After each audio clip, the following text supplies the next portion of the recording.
Yo. Alrighty. Uh Sorry I'm late, guys. Just had things to take care of. I had to pick up my food and everything. Alrighty. Got the link in.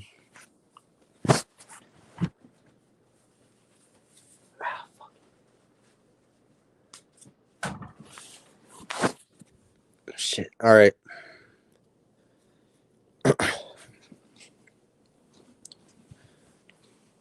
Just wait for people to get in here.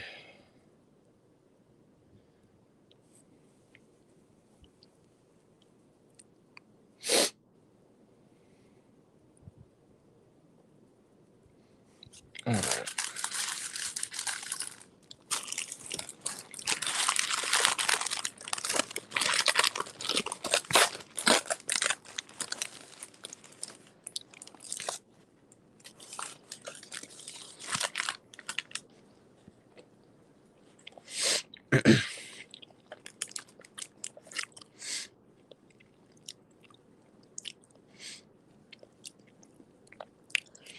Once again, guys, I'm sorry that I'm late. Just had some errands to run. I had to go pick up my food and stuff, so sorry that I started this about 20 minutes later than usual. But welcome to the third sports hangout.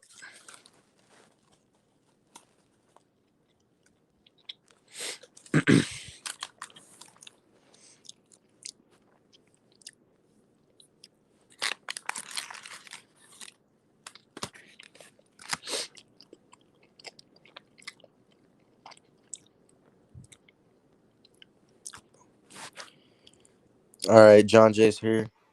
What up? Hey, oh shit, wrong background. Fuck. Mm-hmm. There we go. There, man, I hope you guys beat the Bears. I want Butters to go all nuts. Oh, I don't know how we lost to the weak Cardinals. I don't know how because I know he's gonna say something ridiculous. Okay, first off, we're not weak. Second off, didn't you say go Bears in the other live stream? I know I'm messing with you, but I actually want the Cardinals to win because I want to mess with Butters. Hey Butters, you say, oh yeah, we won. We're gonna start winning with Andy Dalton. Yeah. I know. At the end of the day, I really don't care who wins. The winner of this game, I'm still going to be happy because if you lose, I get to trash you. I mean, I don't see Kyler playing as his old self when, if he plays. So I mean, it could be a Mm-hmm. closer game, but Yep. yeah, I still think we're gonna win though. But Mm-hmm. every time we play Chicago, some dumb shit happens. So Are you playing in Chicago? yeah, Oh, okay. We'll see how that goes. Because when we went over there, we were 3-4, or I don't know what our record was. Oh, we were 3-5. Wait, I forgot what our record was, but we went in there and then we won. Everything got back on track, and then the following week everyone knows what happened. We lost, but we've I now. think you guys. Wait, actually, weren't you guys? Or no, you weren't 3-6. Because wasn't that the game where you started going on a win streak or some shit? Yeah, I think I So think yeah, we're I think we're 2-4 because we lost to Indianapolis, and then we went to Chicago. Jimmy had the best game of the season. He was not sacked. He had over 300 yards. He had 2 rushing touchdowns, which is very rare. And the Bears were like, "Man, you're making Jimmy Garoppolo look good on the ground." And he even threw a 50-yard pass, which I think that was the longest throw in Jimmy's like his longest connection, a 50-yard connection, because he's had like 70, 80 yards, but it was like 30 yards, and then the receivers will go like 50 yards. So yeah, yeah, but yeah, yeah. Jimmy Garoppolo really well. I gave him his credit, but that screen pass was all Debo Samuel, and yeah, on only 6 catches, 170 yards. Too Yep. bad he didn't have a touchdown, but Yeah, that's that was about still a it. great. Yeah. Oh no, it's Butters. What's up, Butters? Uh-huh. Once again, sorry I started the stream late, guys. I had to go pick up my food and shit. So Yeah. Oh Yeah. man, I've had a busy day, man, and let's just say a little incident got me a little bit of like real Yeah. life little incident, but everything's all cleared up. But like I said, I had a rough morning. I had to do a stream, and then after that, I had to deal with a lot of BS negativity and all that stressful stuff. And I was also working on building a shelf for somebody. Well, I didn't build a shelf; like I just assembled it for somebody. So it's just Mm-hmm. been busy. Yep. Let's see. Mm-hmm. Remember Bruce Irving, TRL? He's from. Yeah, I remember. Hmm. What about Bruce Irving? Isn't he retired? I don't know. Yeah, I haven't heard that name in a while. Mm-hmm. Yep. Sheesh. Yeah, the Niners Yep. are going up to Seattle tomorrow. Awesome kids here. What's up? What's up, bro? Yo. Raptors suck. Raptors suck. I don't have the energy right now, bro. Wait, did they lose today or some shit? Uh, I don't think they even played today. Oh, okay. Yeah, because the Warriors beat us yesterday. Sadly, knocked off our win streak. I mean, we beat the Bucks, so Bucks are trash this year. What's the DOP? The Bears activated him from the practice squad. Oh, Oh, really? Oh. Hmm. He's probably not the same player he once was in Seattle. Yeah. The only player I'm worried about tomorrow is David Montgomery. Don't worry. Our weak defense somehow stopped them. So I know. Well, but our run game has got better since Chicago. Like after, Yeah, I was about to say, like, your run game is still better than ours, most likely. Mhm. Like imagine if the Niners played better defense against the Cardinals and didn't put themselves in a 17-0 hole. We could have won that game, but it is what it is now. You know, Yep. because we could have been on a 4-game winning streak. We could have been 7-4, but let's see. Well, Right you guys kept fumbling the ball and shit, so now, I don't know what Brandon Ayuk was doing on that last one. sheesh, man, I remember I was watching all the Niner chat rooms and all the Niner call-in streams, and after that game, even the host was like, "Man, I agree," because I left the super chat on his channels because he doesn't read all the comments, so you have to leave a super chat for him to read because he has like 27,000 people, and Yeah. I said, "This is a summary of the game. Our two wide receiver, well, our tight end slash wide receiver, George Kittle, and Brandon Ayuk fumbled the football. Defense not tackling at all, leaving the running backs and leaving Cole McCoy to play really good. Josh Norman goes in front of a coach's face for whatever the reason, don't know why. And then I said, our team sucks. And you want to know what he said? He says, I was too nice. He's like, I was too nice. So, and he was even mad. He's like, and the funny thing about it, you take away that interception that Jimmy threw, he played pretty well. It's just that when you're down 17 points, that's Well, a that interception he threw was in garbage time, if I remember correctly. So I mean, so. But at the end of the day, like since the Chicago game, I think he's 3-1. yeah, Well, whatever his record is since the Chicago. So Chicago, we beat Chicago, we lost to the Cardinals, we beat the Rams. Jackson, no, he's 4-1 since then, and he's done really well just managing the football games. And yep, he's only had 2 interceptions in those 5 games, so it's a positive. But he threw like 4 interceptions in those losing streaks. So yeah, yeah, we're not supposed to see that as well. yeah. But But anyway, anyway, it is Butter what it says is. Butter says Montgomery didn't play versus the Niners. It was Khalil Herbert. And and then, and that dude still had a decent game. yeah. And then he said, Awesome Kid abandoned the Suns because they were trash for a long time until now. I bet he was on the bandwagon when Kawhi joined the Raptors. I don't I know. don't. I don't know what that is. I'm watching the Michigan and Iowa game because that's the only local game I'm able to watch. Yeah. I saw a little bit of the Baylor and Oklahoma State, but I couldn't watch the second half because that's about it. Did Utah end up winning the other day? Yep. Hey, Utah won. Yeah, they won.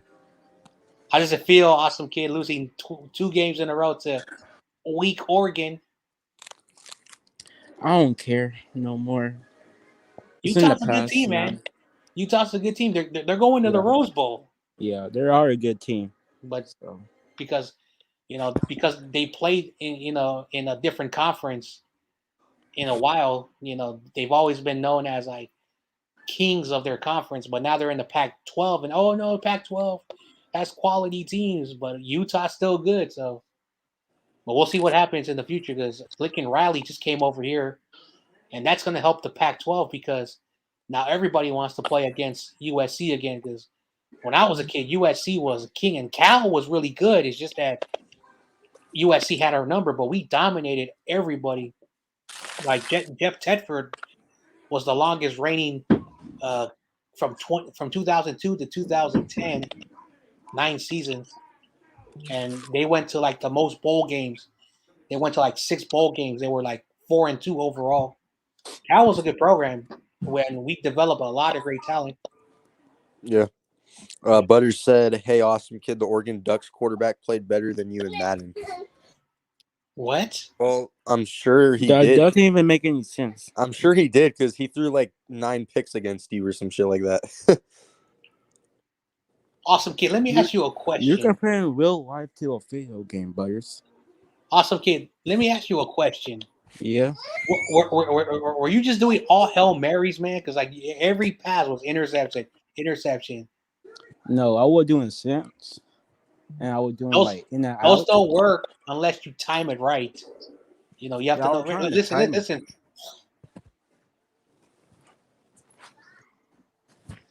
Yeah, I'm listening. Oh my bad. Lots of train of thought. So when I play Madden, and I've played some quality competition on my day, I was in a Madden tournament back in 06, 07, and out of over close to 200 people, I was in the top 32 because I know how to play Madden. But I lost to the guy that made the finals, so that shows you how good I am. And when it comes to slants, you got to make sure you pinpoint because it's supposed to be a quick pass. So if you wait for the receiver to get open, it's going to get intercepted because so you have to throw it just like in real life. A quick pass, you throw the ball where the receiver is supposed to be when the ball catches. And one thing when you play Madden, you run the football to open the pass, and you want to try to control the game because a lot of these, non-good, Madden players, Hail Mary, Hail Mary, Hail Mary. But if you've never played Madden before, you're going to throw interceptions every play. Yeah, that was my first time actually playing Madden like in a minute. So Yeah. See, I remember when I played CEO, he was just whenever he was on defense, he just kept running cover 2 and shit. Like it was so easy to beat him the first time I played him. Like Yeah, cover two like is basically two safeties, regular, like one corner on one side, one corner, the linebackers like that, But like you never play cover two because eventually you're gonna get exposed. You always want to make sure when you're playing defense that you mix it up a lot because if you continue to use the same thing, the other person who knows how to play Madden is going to start to expose the audible and all that stuff. So you have to make sure you're playing. You make sure that you have enough linemen, defensive linemen to blitz, enough linebackers to cover for the short stuff, and make sure you have at least one safety, and you use one safety, you know, blitzing and all that stuff, and make sure you have a corner on both sides. So like I was telling some dude 2 years ago because he was a Madden player, he was trying to enter those Madden tournaments. I said the best defense or make sure it's cover one and a lot of like those zone blitz, like those pass zone Yeah. blitz type of Yeah. things, because everything's one on one. So and a lot of the stuff is going to go short. So you have your linebackers blitzing, and you have a linebacker that drops back. But like I said, you have to know how to play Madden to understand that. But yeah, never ever throw like Hail Marys and deep stuff and short stuff because you don't want that to happen. Yeah. Yeah. When I was little and didn't really know what football was as far as play calling and stuff, I always did that. Hmm. I know, like back then, the video games were not as good. Like you could play it on Madden; it was so easy. But then after like the 2010s, they started to make it even harder. But yeah, because I remember as a kid, like those Madden tournaments, like is big money. Like people like NFL players would play it, regular people would play it. Then you had like your real diehard, like who would practice day in day out, so they know how to win. So it's not as Yeah. easy as you think. They even had on ESPN a Madden series. They had 2 seasons called All Madden, which basically it started. The very first season actually started here in the city, and then they traveled all the way to Tampa Bay, and that was pretty cool. And so they went to like 14 different cities, and the contenders got to explore, hang out with the team. And then when they went to Arizona, Larry Fitzgerald was the guy who hung out with them, and Larry was playing catch with the Madden players, Yeah. and that was cool. And one of the guys used Buffalo because Willie McGay, the running back from the University of Miami, was the best running back with the best speed, the best carry, all that stuff. Wasn't the best running back on that Madden, but he had the best everything. So that's why he used them and he made it all the way. But then he lost to like this dark horse who like people thought was going to be eliminated because he lost his very first match, almost got kicked out of the bus, but he somehow turned it around and won a lot of eliminators, and that was Yeah. pretty cool. It was a really fun show. They went to Indianapolis in the old stadium before the new one. They went to Detroit and they got to meet Roy Williams. So like, yeah, if you're able to find it on YouTube, it's fun to watch. Madden, Yeah. yeah, yeah, Yeah. Yeah. yeah. But like I said, I'm too old. Yeah, I know all this stuff. Way everyone's so younger than me. They're like they don't know all this stuff. Yeah. Because when I get Madden on the Xbox, I was planning on playing Butters. That's if he wants to play me, but I don't know if he would. I know I have an Xbox too. If you have an Xbox, let me know. We can pick. We can Mhm. find, make a date. Dude, I want to see you and CEO. I feel like that would be a competitive game. Yeah, that would have to wait until the new year where I turn in my Xbox One. I got it in 2014 or 2015. Since then, I have not bought a game because I never upgraded to the, and then I don't even got the new one, the one that looks like a speaker, little Yeah. speaker. You know, Yeah, the speaker one, yeah. yeah. So Yeah. I've just had a PlayStation mhm, since I've had this PlayStation since 2016. mm, Yeah. yeah, because Before that mhm, before that I played on the Xbox 360, and then when I was like really young, I played on the original Xbox. So, yep. yeah. I played Halo 2 on that shit. It Mhm. was pretty nice. I know I bought me some discount games on Black Friday. I got me Yeah. the MLB 21 or whatever the show. I got me Madden for like $30 instead of the $60 price range. So Yeah. something. But they're gonna start already advertising the new one again. Yeah. So that's about Yeah. it. I'm guessing everyone's in CG stream right now because by then there'd be everyone in here. Yeah, I was on there for a little bit, and then I saw you were gonna hop on. So yeah, because they're waiting for CE. I don't know if CEO is on it, but when I was there for like 10 minutes, yeah, Oh, CEO they're being waiting. CEO. Wait, he's not there? Well, I don't know. I'm gonna go check. Yeah. I'm guessing all the others are there right now, but yeah, it is what it is. Yeah, Jonah was there. Yeah. Damn. Geez, like I was super busy today though. I did a preview today for the game tomorrow. Mm-hmm. And then I was on another preview video with Jonas. So yeah. Oh yeah, so it's just CG and Jonah, nobody else. Oh. Everyone that busy today. Like damn. Let's see. Yeah, looks like barely. Not My too many bad. comments after I left. The same thing. All right, let me see something. All right. Yeah. So 1, 2, 3, 4. Only like 4 comments since I left. So, Yeah. yeah. Geez, I left to go get food and then like I left my PlayStation on the entire time. Oh, Budge is here. All right. So since I left, which was almost 20 minutes ago, What nothing up? has changed. Yeah, Yo. nobody's been on. Hola, Butters. ¿Cómo estás? What was that? He doesn't know Spanish. Oh, he doesn't know Spanish? I don't think Nah. so. Nah. You don't know es I mean, español? I know what como estás means, but ¿Tú no sabes español, Butters? ¿Por qué? Nah. He's I like, don't nah, know. nah. I'm currently watching the Nets and Bulls game. Punk ass referees missed a foul on Lonzo. are they Butters, getting you have any español amigos or no? What? Do you have any Latino friends?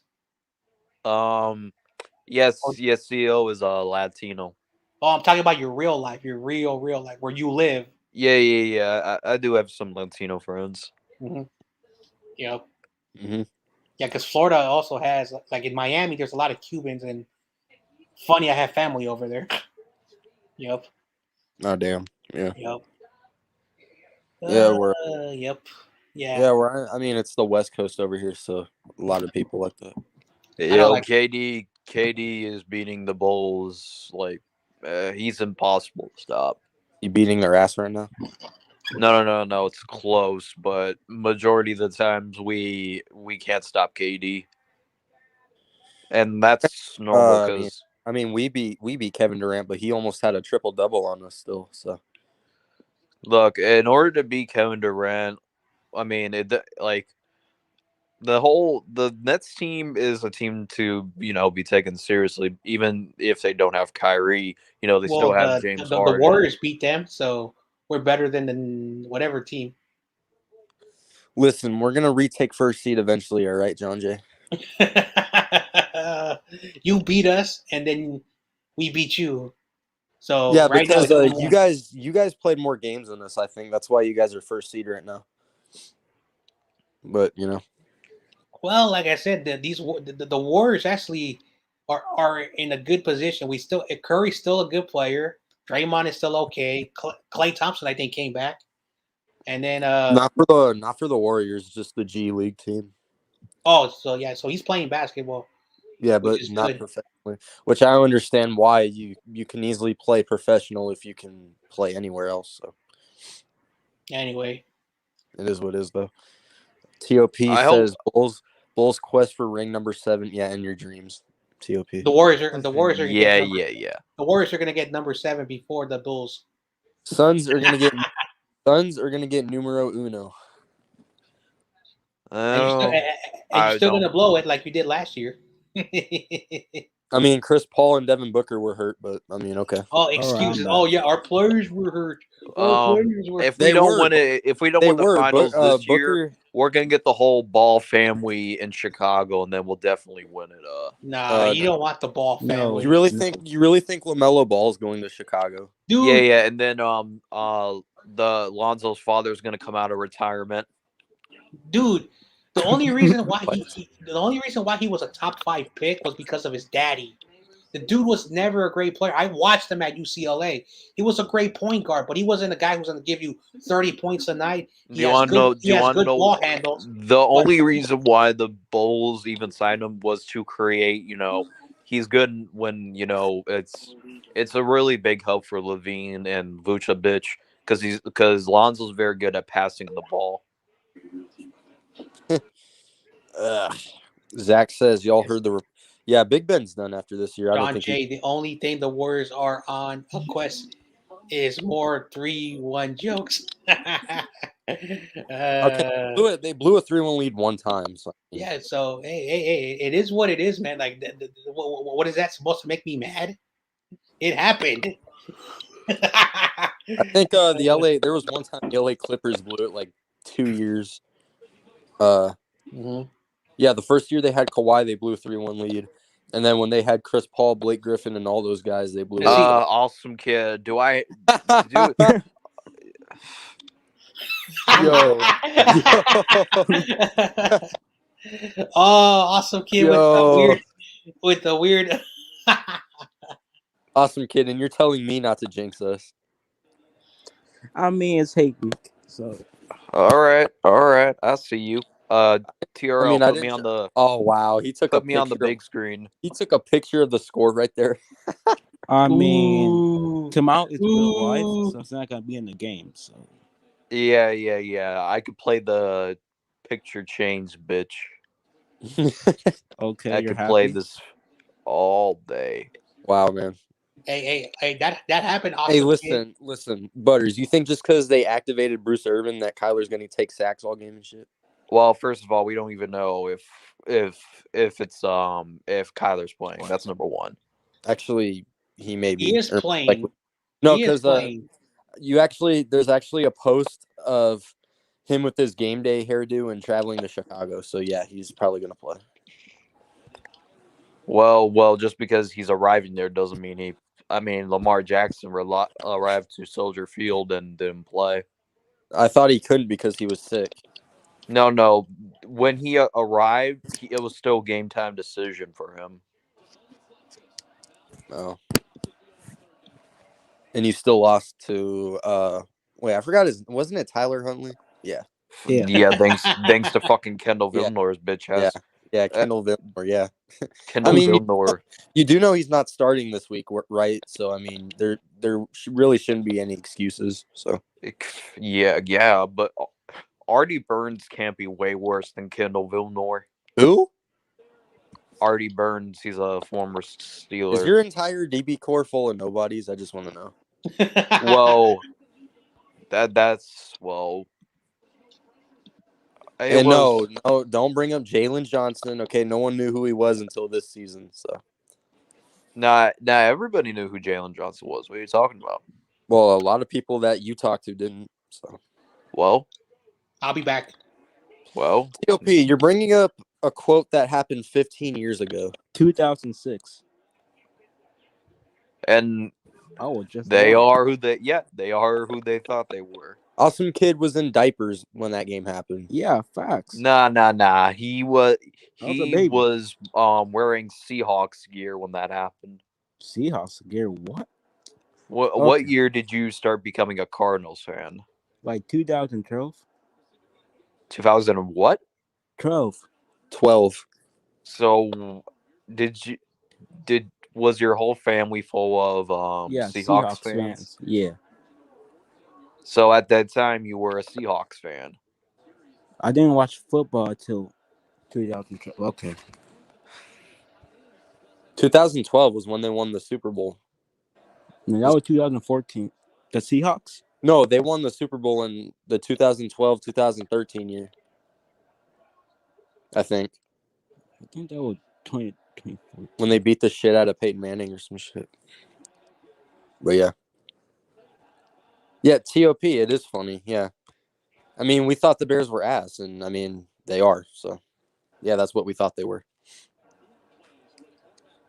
Do you want to know what's so funny about that game? Rex Grossman threw 4 interceptions, and you still blew the lead. And you want to know what's funny? Matt Leinart was a dumbass in that game. So, there you go. Nah. See, if Kurt Warner wasn't benched and if he actually played in that game, he would have gotten smoked. So Nah, what really killed you? Well, our quarterback for 4 interceptions. okay, that's his fault. Well, and we still won. Yeah, because our dumb special teams gave up a touchdown, and then Matt Leinart fumbled the ball, and they returned it for a touchdown. And then I think our quarterback threw another interception that returned for that not like pick six, but like they still got a touchdown from it. So whoever the hell your running back was that year, Devin Hester. that was your running back. Yeah, he. Oh yeah. Oh no, it was Matt. I think it was Matt Forte. Oh, okay. But yeah, it happened 15 years ago. I love how you guys still talk about it too. It's hilarious. Because it's still legendary. They are who they thought they were. It was kind of funny, not gonna lie. Okay, but like it was 15 years ago. Like Butters, I don't even think God damn it. Butters, Fuck. I don't even think you knew what football was when that happened. So No, I was watching. I was, like I said, I was born a Bears fan. I was, you know, born with a bunch of, my whole family was a bunch of Bears fans. So I, I remember the game. I think it was at my cousin's house watching it. remember, like you actually watched it. Like you remember the fucking 23-3 lead we had. Yeah, but I didn't know football back then. I didn't really get into the sport. Well, hey. Just saying, it was 15 years ago, and you should be focusing on tomorrow's game. Also, we activated Ronnie Adams to the active roster because probably No idea who that is either. But okay. he was I know preseason doesn't count, but when training camp reports came out and part of preseason, he was a Eric part Cartman. of he really broke out and he should have been activated to the main roster, but they promoted him to practice squad. Hey, yo, Eric Cartman. I don't think that's true, but okay. And we also activated Tevin Jenkins, who is one of the best linemen in the this year's draft class. Okay, but I mean, if you look at our pass rush, I mean that's too much to handle. I don't think they're gonna put him up with. I don't think they're gonna Chandler Jones. I think that's gonna be Jason Peters. Okay, so you're not going to talk about Marcus Golden, Isaiah Simmons. No. Buda I Baker, think we're gonna. Murphy. Wait, is he playing today? No, Murphy doesn't blitz. Buda Baker does occasionally. No, I'm talking about like all like corners and stuff. Yeah, Byron Murphy's a corner. You didn't know that? I did know that. I was insane. I mean, this motherfucker did say Kyler Murray was a CB. I heard quarterback. Okay, my bad. Wait, how does CB sound like quarterback? I probably didn't hear it out. Wait, did they say QB or did they actually say quarterback? They said QB. Nah, I was in that stream, and plus, why would we ask you who your quarterback is? Because You're weird like that. I don't know. No, I didn't ask you. That was Giants Nation that asked you that. Oh. I mean, Butters, you said we were going 5-12 this season too. Nah. Yeah. Do I have to go back in your channel? You said we were going 5-12, and you said the only reason why we were was because Kyler missed the playoffs last season. Well, to be honest, there were a couple games that the Cardinals should have won last year. More than that. They lost to I know you want to blame your kicker, but you guys yeah, if you look at the tape, our kicker missed like 2 clutch field goals. But hold on. But at the same time, you were in one of the games you were playing the Patriots, who were bad and who had Cam Newton. Okay, the Patriots game, there was a call on a late hit that Isaiah Simmons made. And we have a bad kicker at the time, so Yeah, and our kicker missed a field goal in that game too, which would have Yeah, gave us the but lead. you looking at the I think your defense didn't play that bad that game. No, they Uh, didn't. No, they didn't. But our kicker missed a field goal that would have put us ahead by 3. yeah, And but at the since he same missed it, and since he but at the same Patriot, time, bro, that you guys should have won the game. well, yeah, we should have. But and he cost out that Dolphins game too. yeah, our kicker cost us the Dolphins game. If it wasn't okay, the only game that we should blame Kyler for was the fucking Lions game. That was bullshit. The Lions game was his fault. The Panthers game was our defense's fault. Well, We to lost be to. fair, Kyler got blown out and didn't even score until like garbage time. Against who? The Panthers. No, it was actually, I think it was tied at halftime or some shit, and then second half our defense gave up like 14 points in the third quarter. But if you don't like put up points, then that's when your defense gets tired. But when you're playing a team like Carolina, you should stop them offensively, especially since they didn't have McCaffrey in that. All right.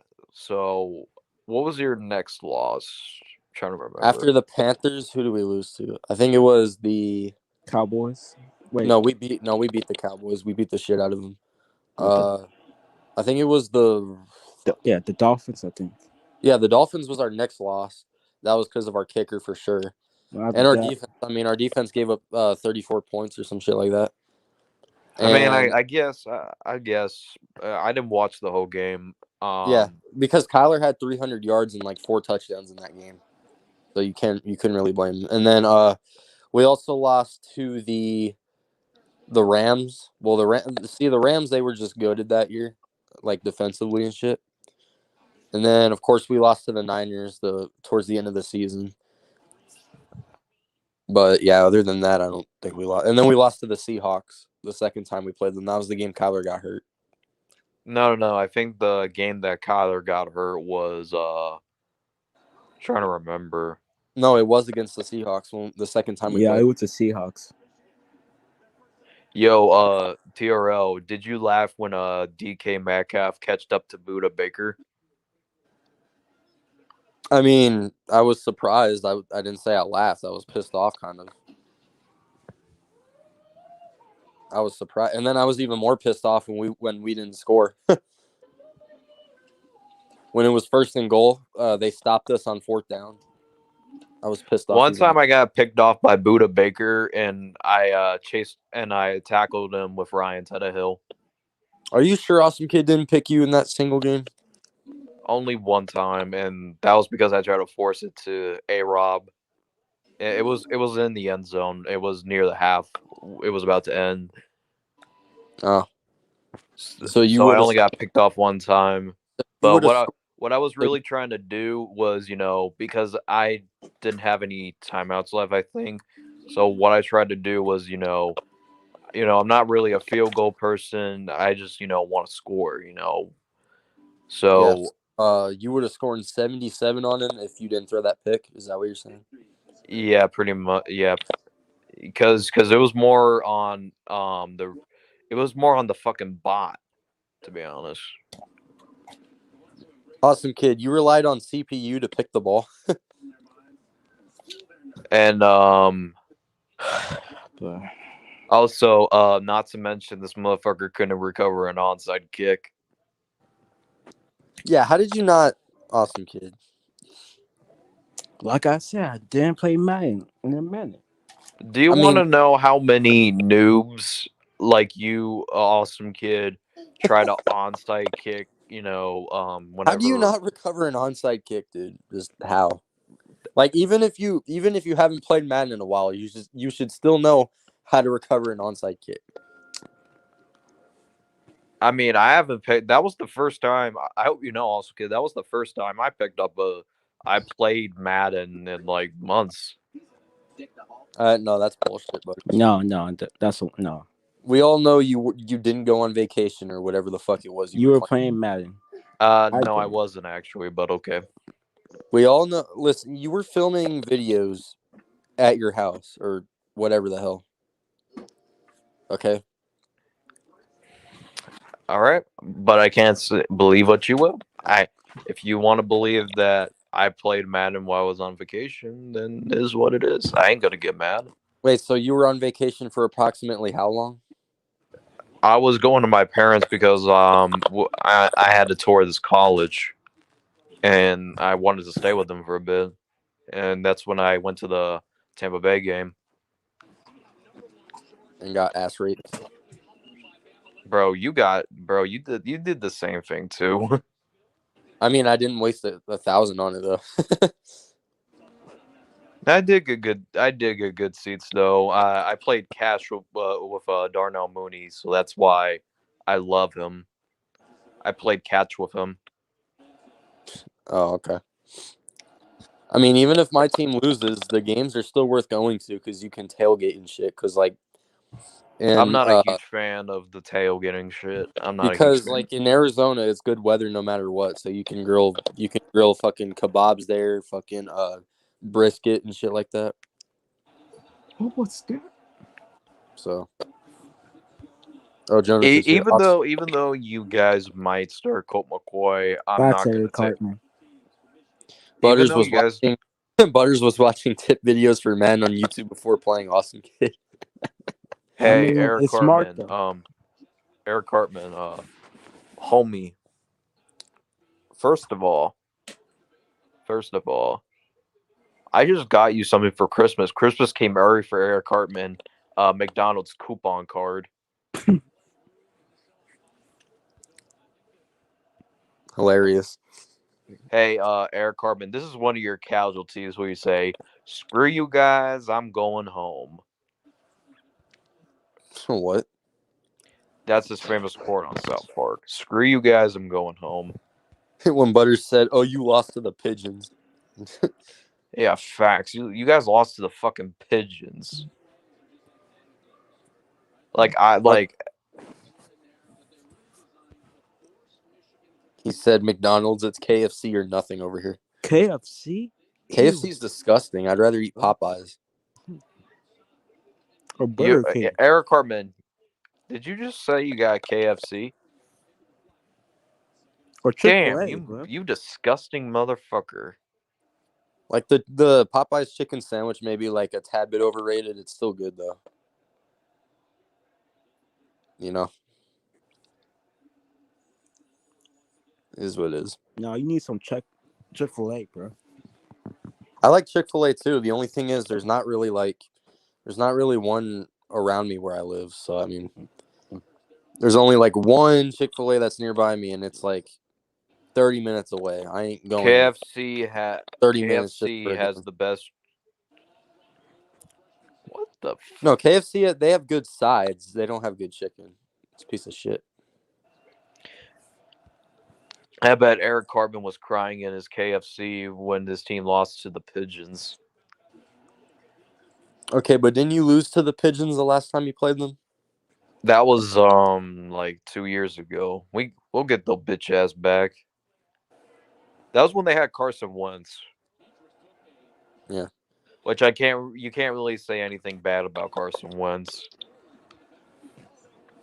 Well, here's what it is. He says Chick-fil-A is decent, but it's not. James Harden is hurt. Fuck James Harden. Yeah. Listen, when he went to Arizona State, I liked him, but man, piece of shit.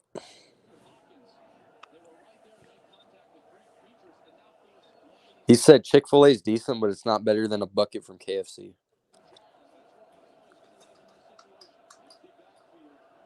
I mean, I haven't had Chick-fil-A in forever, so I don't know that, but God damn. So Butters, if I were to get Madden on my Xbox, would you play me? What Madden? Well, which one do you have? Well, I just uninstalled Madden 21 because I had to reinstall another game. I have Wait, isn't 21 what you played Awesome Kid on? no. I play 21. And you deleted it right after you beat him? Yeah,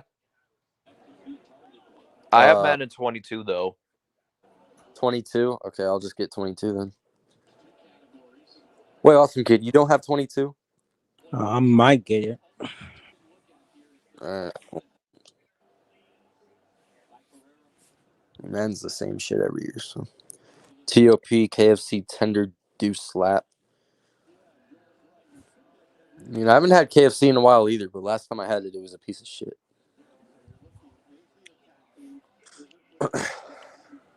You know? So Butters, do you think you guys are gonna blow us out tomorrow? I'm not gonna say that. I'm not gonna say that. I'm not that delusional. But you think you're beating us though? It'll be close. But what if a healthy Colt McCoy plays? Do you think he'll still be close? It's gonna hold on. Let me Yeah, my game shut up for no reason, but Eric Hartman, the Cardinals going to be feasting on Bears soup tomorrow. There's a 5% chance that Bears pull off an upset. Eric Cartman, and there's a 0% chance that you upset the fucking Queefs. You guys are gonna get stomped by Stat Petty Mahomo. Oh, they're playing the Chiefs. Oh, GG. Yep, and you want to know what's worse about Eric Cartman? At least it's not being televised around the universe. You guys are gonna get embarrassed by Stat Petty Mahomo. I mean, no offense. I'm sure the Bears would if they played them. Please, Mahomo, does he still lead the league in interceptions? I doubt it. They've been playing good lately.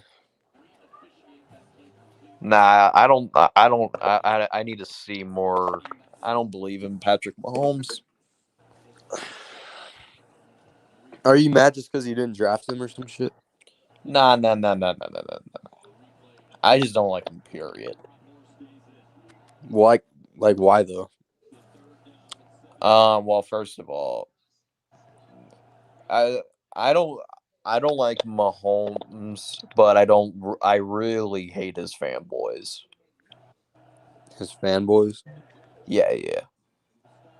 The reason why I don't like Mahomes is that he's just so overrated to me. Okay, so you don't like Mahomes because of the people that support him a little too much? Yeah, that's slurp him. That doesn't really have anything to do with Mahomes himself, but I mean, He's overrated. He's second to Aaron Rodgers being overrated. okay, but like Mahomes won a Super Bowl a couple of years ago and he lost one and all of a sudden he's overrated or some shit. No, he's always been overrated to me. I mean, like how though? He's putting up the stats and shit. He's won an MVP. No, that's what overrated is. You put up stats, but you like at when he ran into Brady the first time in the playoffs, he scored 0 points in the first half and didn't score until like the second half. It literally had to go into overtime for New England to pull it off. And then the second year, I guess you could say thanks to Master at Work before he did a whole theory about how the Super Bowl was rigged. The referees were in favor of the Kansas City Chiefs. Eric Hartman said Mahomes destroyed the Bears 16-3 last time they played. As long as my Because congratulations, they played Matt Nagy's offense. as long Congratulations. as long as my Broncos put up a touchdown, they'll do better than your Bears. Eric Hartman, if I happen to recall, that same year we beat you. So what the fuck you talking about, Eric Hartman? We beat you. Mahomes is overrated. He would be a bust if he wasn't on the Chiefs. Exactly. He would have been a bust if he was on the Bears, and I'm telling you that right now. Oh, he said 26-3, not 16-3.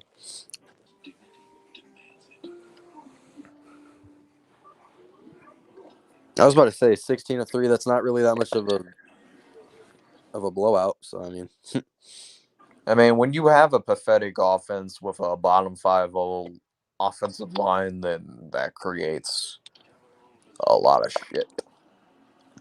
yeah. But 26-3 though, man. I mean, come on. Nah, defense tried to keep us in that game. It was just the offense couldn't do shit. I don't know what year that was. Wait, what year was it? 2018? 2019. Oh, 2019. I mean, the year before that, when we played Mahomes, we scored like I forgot how much we scored. It was like 14. So I mean, like Yeah, we but you we guys, actually. I still stand by my word. Mahomes would have been a bust if he was on the Bears. I mean, he'd be better than Andy Dalton. No, I'll tell you why I think Mitch would have been.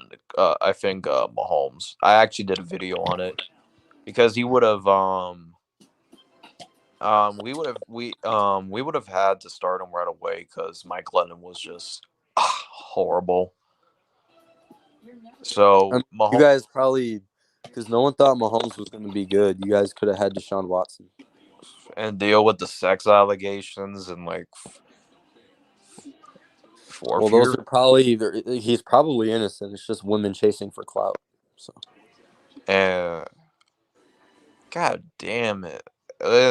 Well, looks like we're not winning this next game, but it's whatever. what's the score?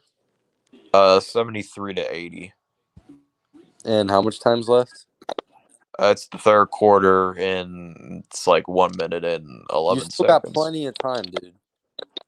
Yeah, but if we keep letting fucking the Nets, they're automatic. Like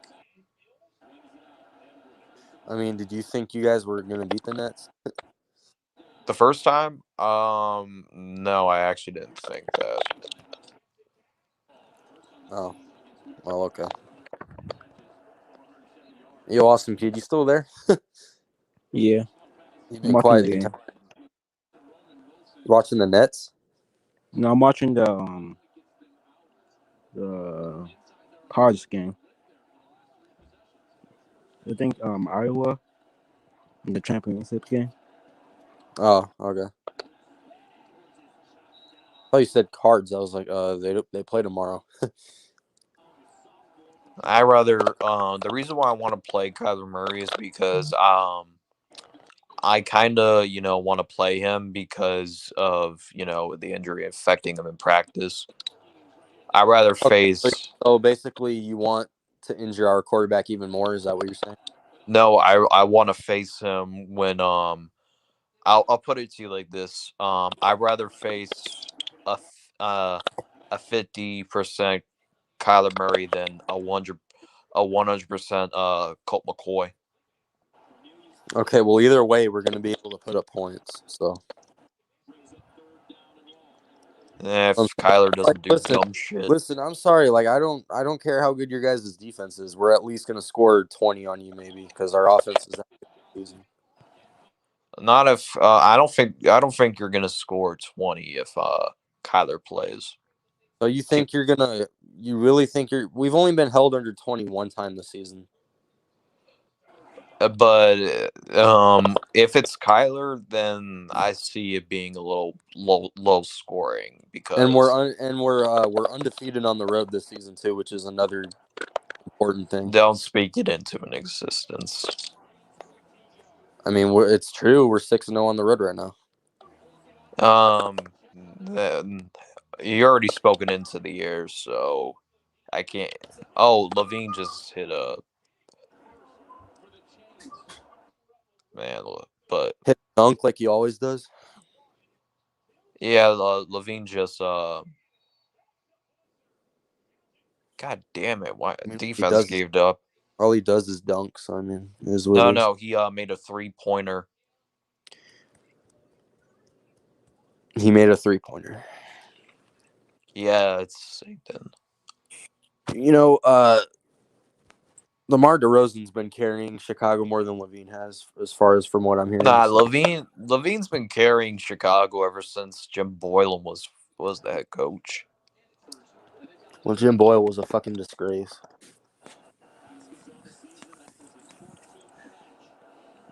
But yeah.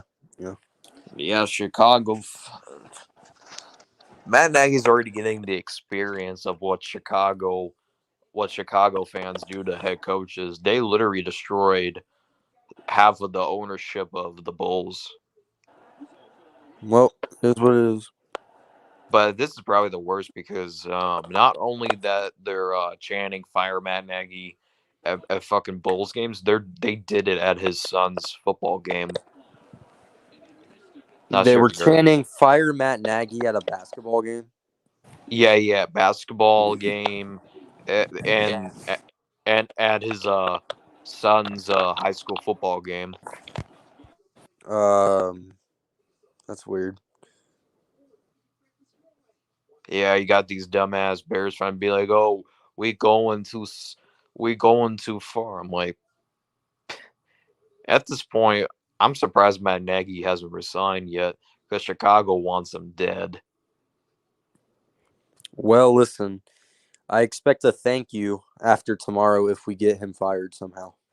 If you guys get him fired, I'll give you credit where credit's due. But the McCaskies have never fired a head coach ever in the mid-season. Well, I mean, your season is pretty much over. I don't see you guys getting back in the playoff hunt this season. So, I mean, No, but I'm just saying, in over the 101 years, we haven't done a season firing.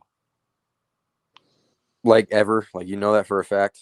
They Yeah, always wait. ever. Like we've never in the McCaskey era, we never fire a head coach in the mid. Every Chicago Bears fan will tell you that. That's kind of weird, but I mean, if you need to fire someone, you need to fire someone. So. Nah, they were close to firing Matt Nagy, but reports came out. So, but unfortunately, we had to get a BS win against Detroit. It's Yeah, always I'm pretty sure everyone knew you were going to beat the shit out of the Lions. So. I mean, you didn't beat the shit out of them. You still like held them to 14 though. no, but this always happens in the we have a good stretch off of the season, then we have we fall off, and then near the end of the season, the Bears get a bullshit winning streak, and then we somehow stumble our way into talking about oh we're in the hunt. So I wouldn't be surprised if we are on a game winning streak. So it wouldn't shock me there. Do you think the game against us tomorrow is going to start that winning streak? I don't know, but Because it's bet. you play Green Bay after us, I think, and then you play Minnesota or some shit like that. Yeah, but it happens every year. The Bears beat a team that they're favored to get blown out. I hear everybody say that the Vikings are normally garbage in the month of December. I don't know if that's true, I but don't. The Vikings. Yeah, the Vikings are so inconsistent to me. yeah, but I always hear specifically in the month of December that's when they fall off. But I mean, Yeah, and our last like before the game winning streak when we lost the Lions, we started going on a bullshit game winning streak against the Texans, the Vikings, the Jaguars. and then you lost to Green Bay. Yeah, and then we somehow got in the playoffs because of you guys losing to the Rams. But Well, that had our was reasons. We had our reasons, and I think you already know them. So yeah, but the whole reason we kept Matt Nagy was because of that run. yeah, But you guys went 8-8 and got your ass whooped by Drew Brees. So I don't understand what good that was. it, because they made the playoffs and apparently George McCaskey was quote unquote impressed with. I'm like, what? How are you impressed with that Ever W? since you guys went 12-4 in 2018, you guys went 8-8 the last 2 seasons, I think, or some shit.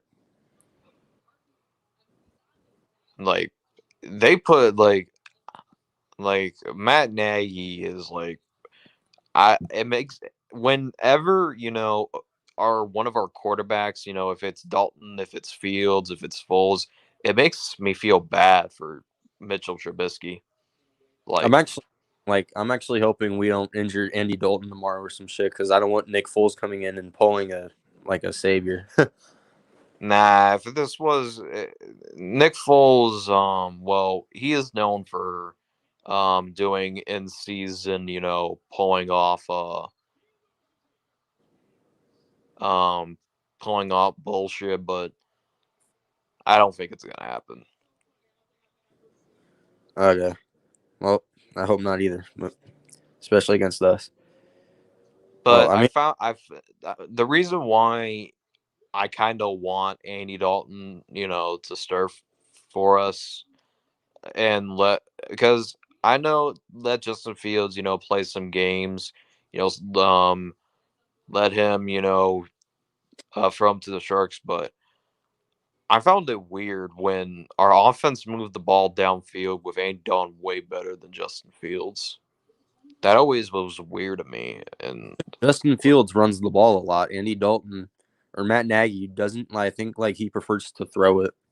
Okay, Giants Nation, but yeah, that's why. And Andy Dalton, like he's an experienced thrower more than Justin Fields is. He had 300 yards against the Lions or some shit like that. So yeah, no, when Justin Fields was in there, we really couldn't do shit against the Ravens. And then when Justin Fields got hurt, Andy Dalton.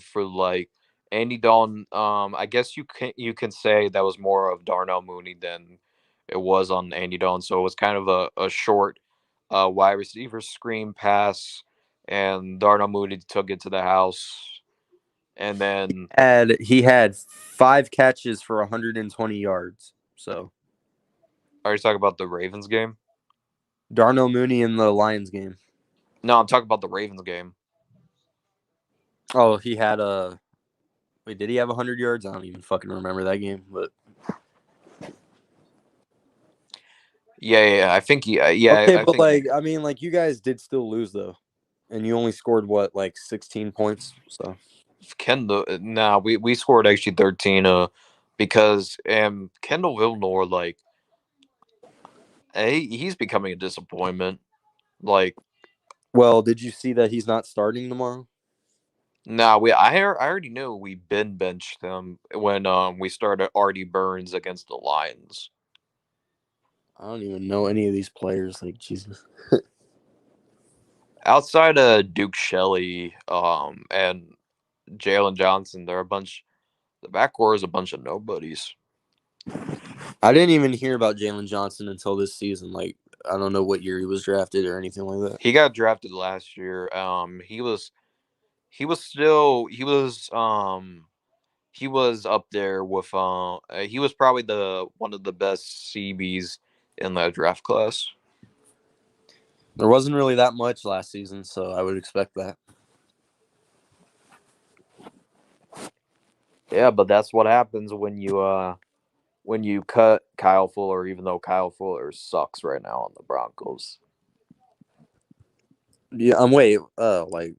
He was pretty good with the Bears from what I heard, but I mean, Vic Yeah, but Fangio, he wanted to go to Denver so he could be with Vic Fangio. Vic Fangio left. Your team was ass right after that. And yeah. So I mean, No, we did the whole reason why the defense regressed because we downgraded from Vic Fangio to Chuck Pagano, and Chuck Pagano, all he did was we never in 2018 we led the league in sacks. That all changed because Chuck Pagano doesn't want to blitz. He wants to play cover two a lot. you can't run cover 2 the entire game. Yeah, and that's why Robert Quinn had a down year last year, and that was because of Chuck Pagano. Because more times Quinn was in coverage more than getting to the quarterback. Yeah. And right when we changed the defensive coordinator to a guy that wants to blitz more, that right now Quinn is in discussion of breaking the Bears sack record. Well, it is what it is, you know. Yeah, I mean, everybody wants to fire Sean Desai, but he doesn't have a lot of talent to work with in this defense, especially with Khalil Mack being out for the rest of the season. Yep, yeah, injuries can be a bitch. yeah, they are a bitch, but I mean, you know, both teams tomorrow are dealing with injuries, so I mean, Yeah, you're dealing with injuries on I the guess, offensive I guess line. the healthier team will just win this game. That's why I say it's gonna come down to whoever which offense decides to score more. I mean, ever since we started Colt McCoy, he's thrown like only one interception in the past 3 games that he's played, and it was in that game where we got our asses whipped by Carolina. He's only thrown one interception. He's only fumbled the ball once, and he's thrown. His completion percentage has been above 70, I think, or some shit. And then he threw for 300 last week against Seattle, and he threw for like 250 against the Niners. So I mean, even though we don't have Kyler, we're still playing good. So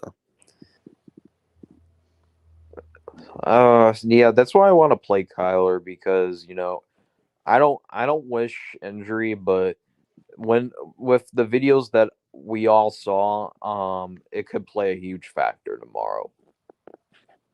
well, Kyler's going to come back eventually, and if it's not this game, it'll probably definitely be the next game. So Yeah, it will most likely be the Rams game, so I wouldn't be surprised if they sat him out.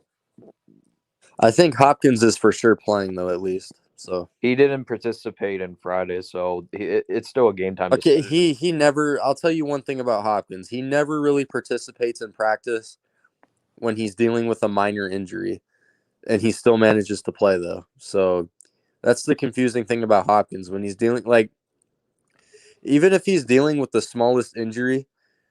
That's why, like, even though he's questionable and crap like that, he still manages to have a good And game. he's still a game time decision from what I heard. And Oh, Levine. that may be the Levine hit case, a but 3 over KD. are you coming back or something? Yeah, yeah, we're up by 4 against the Nets. I told you had plenty of time to win that game. Yeah, but it seemed like we didn't get anything going because the Nets just kept scoring. And now, wait, I heard Caruso got hurt in the last game. Is he playing? Yeah, he is. He just hit a 3. Oh, Caruso and Levine hit one. Okay, so yeah, yeah. As far as the Suns go, we lost to the Warriors, and then I think we play the Spurs in a couple days. So yeah, we'll probably win that game. And This is why we're final contenders, bro. for beating an injured Nets team, okay. Yeah, even with the look, I'm not gonna take it up for nothing, but the Nets are the first seed. They are. I thought that was wait, shit. I thought Miami was first seed for a while. No, it was actually the Nets.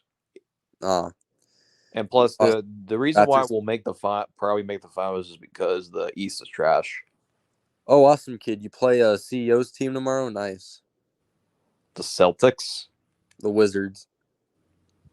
Nah, but CEO keeps telling me he's a Celtics fan. I'm like, Fuck that. Fuck that shit. He's a Wizards fan.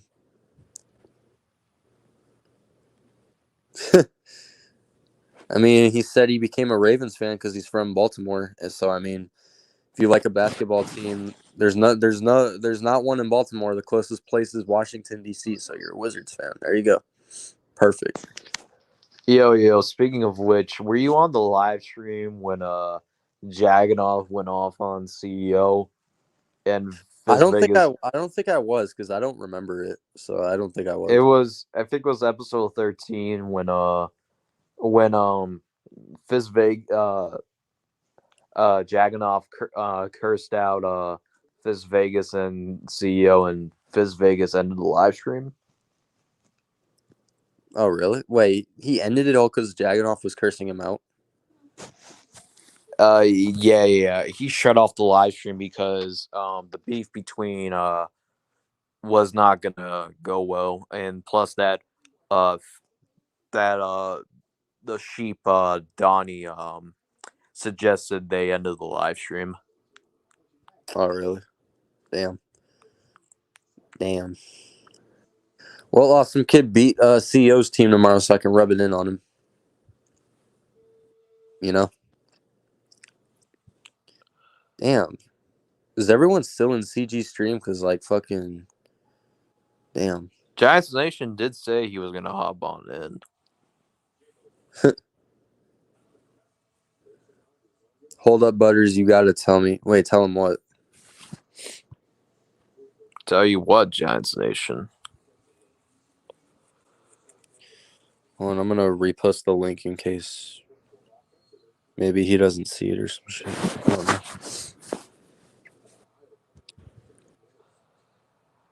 Yeah, all the Bulls have to do is hold on to the lead. Just don't give it up. Okay, you really think the Bulls are making the finals, though? I mean, do we look like we aren't? I mean, like, I don't really focus on basketball until after football is over. So, I mean... Oh, that almost went. Levine almost hit another three. I always hate when when you shoot and it goes in and out. Yeah. That's basically what just.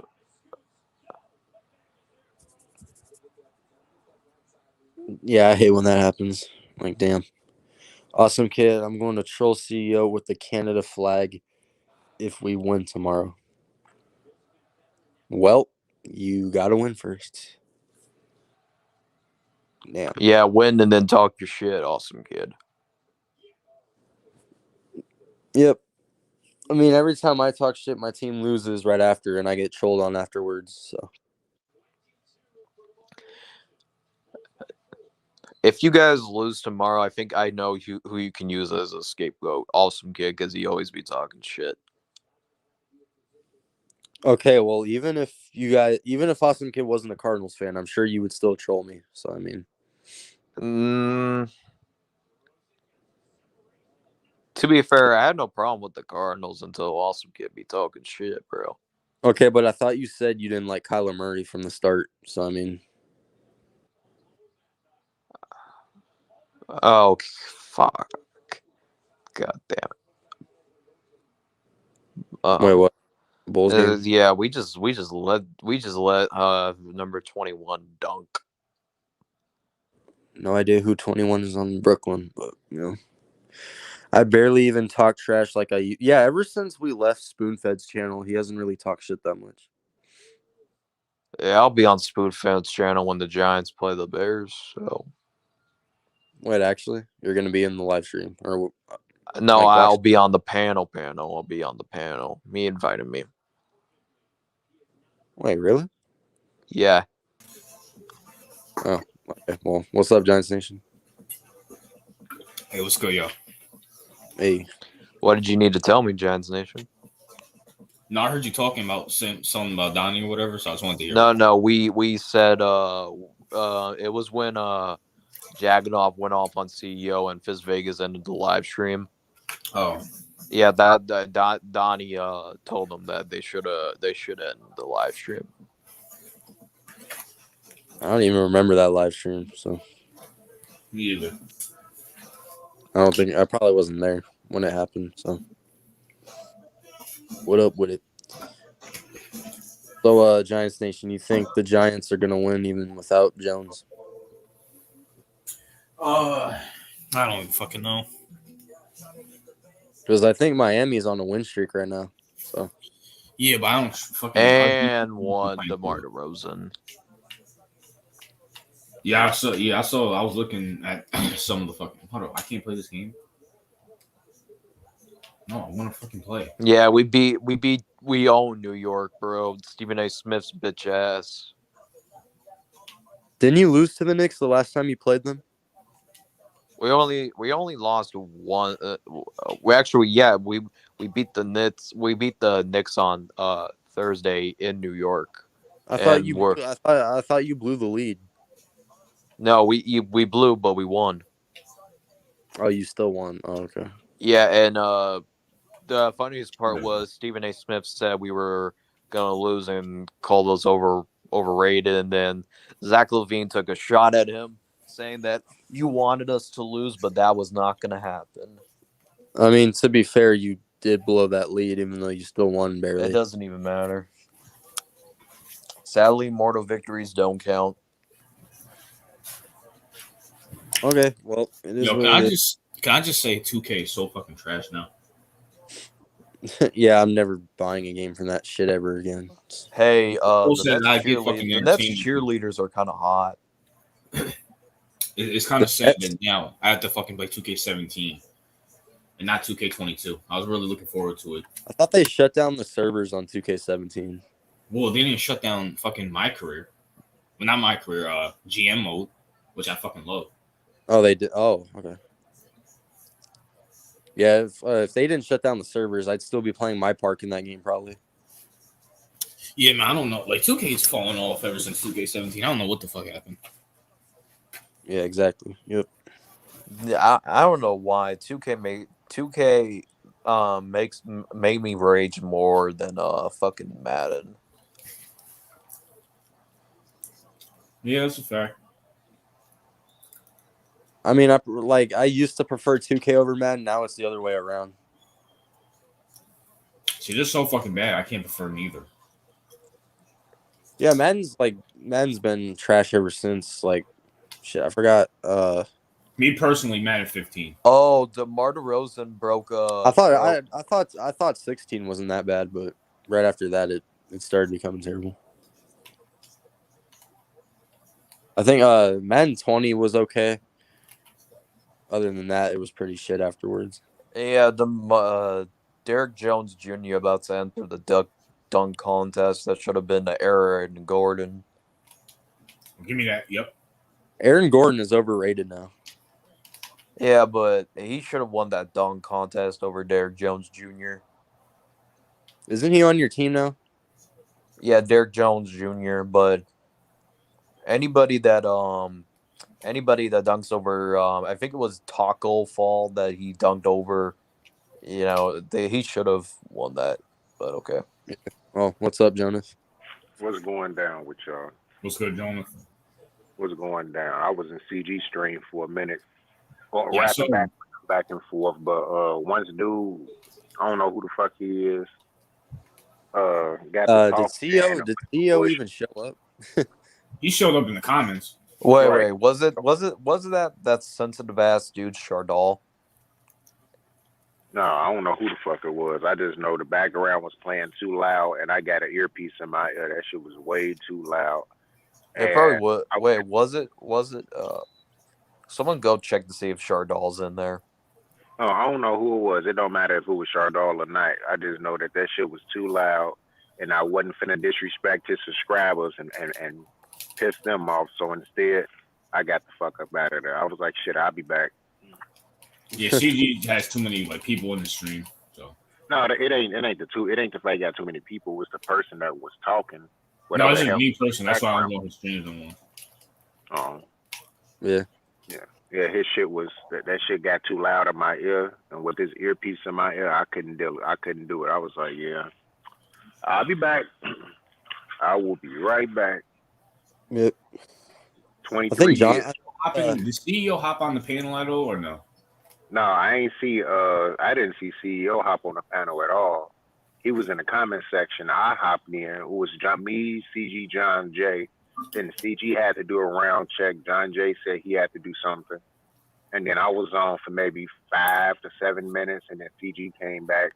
Me and CG was rapping for a good, another 5 to 10 minutes. And then when John J came back, I was like, shit, I'll be back.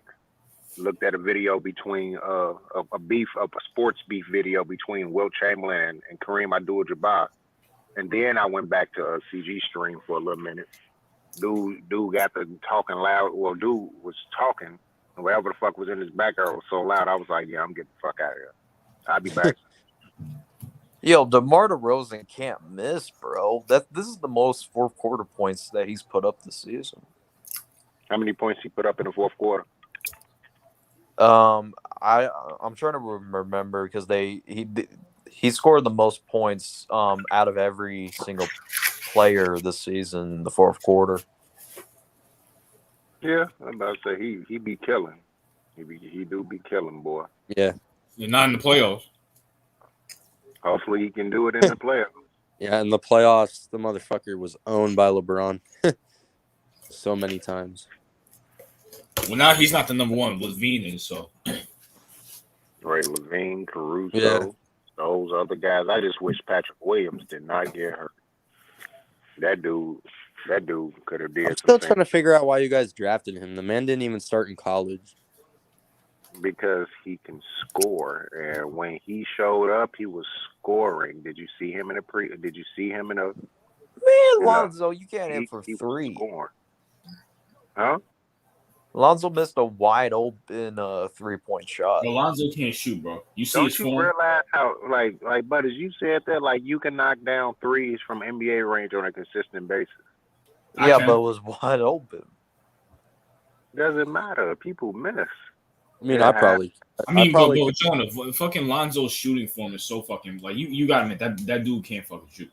I thought he No, changed it. he's shooting like he changed his shooting form like 5 years ago. He don't shoot like that no more. He shoot like a regular dude. He make like 45% of his threes. Oh, Levine just did a layup. Oh wow, so hard. Ooh. I bet I can do that. I can do that. Matter of fact, TRL, can you dunk? Can I dunk? No. I don't. I mean, like I'm tall, but I can't really jump high. I mean, Levine is a former slam dunk champion. Hell no. Well, since you got CEO's black card, maybe you can jump higher now. Right. Matter of fact, can you dunk? Giants Nation, or have you ever been able to dunk? I've been able to dunk, just like not on like a regular like rim. You know what I mean? No, come on. I'm talking about on a regular 10-foot rim. Have you ever slammed that motherfucker? Nah. About shit. I'm talking shit. I can't dunk no more. Niggas kept bridging me, and I stopped trying to jump that high. After that, All right, burn some clock. Now, as you play, Jonah. Now, how do you play basketball? Like, what would you? Good job. What player would you say you were? What player would I say I was? How do you play? Okay, it's like a combination.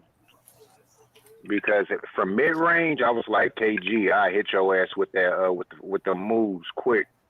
On defensively, I'm on your ass like Dennis Rodman, but not the hacking. I'll be just on your ass and I'll block your shot like Tyson Chandler. That's the best way to describe it. All right, but yeah. But in the open court, I'm on your ass like Pippen. Yeah. TOP said, "Ask Patrick Ewing how hard a layup is." Oh yeah, that dude, man, that was ridiculous. You don't have to talk about that shit, bro. But now that I'm older, I definitely don't do all that dribbling shit. I literally just get to my spot and score. I just dribble to my spot, back you in if possible, hit you with a move or two. All right, this is gonna be a close one, boys. I don't do all that extra dribbling. I'd make it simple, get to my spot, and score.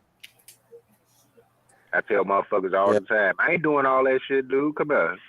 Put it right in the post. And because people think that because I ain't shrunk. Oh, Lonzo hit from three, finally. Lonzo hit from three. Oh, wow. Finally hit a three. Yeah, he's knocking down anywhere between 41 to 45% of his threes this season. Yeah, and I think Caruso leads the league in steals per game. Or no, it's Chris Paul and then it's Alex Caruso for steals per game. We own New York. We own New York now. Come talk to us in April.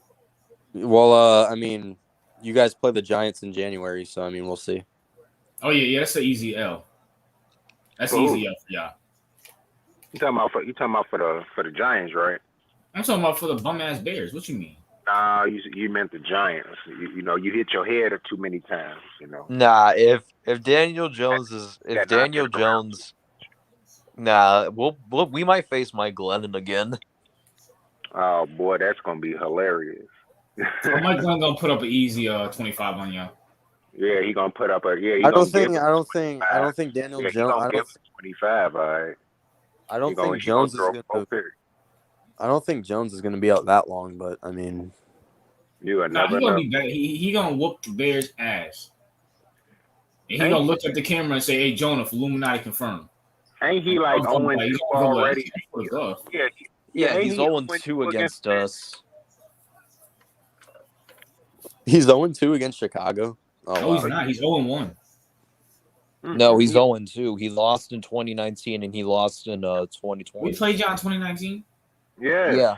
Oh, I don't and even remember that game. y'all ass did. y'all lost it. Well. The thing is, Trubisky was the quarterback, so I don't know. I'm about to Damn. say whenever Trubisky played against a team, and if y'all ain't have a winning record, that dude throw for 275, 2 touchdowns, run for 50 yards. He was killing majority of the time. I hope Alec Ogletree has a interception that game against his former team. Bro, Probably he's trash. Your Bears is trash, and we gonna expose that. All right, top 5. Ogletree hasn't really been relevant in a while. So I mean, Yeah. Better than Danny Trevathan.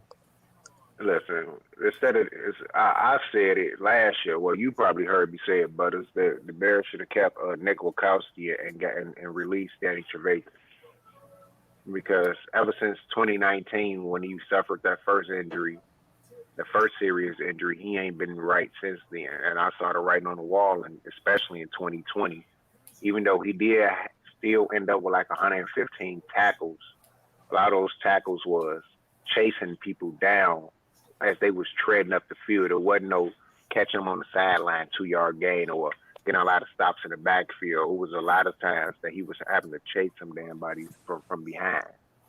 I've been saying Danny Trevathan's been washed. yeah. I'll say, because he showed up right after they won that Super Bowl. Yeah, he showed up right after Peyton Manning got the Super Bowl. I think he been the Bears. Been with the Bears since like 2016, 2017, or some shit like that.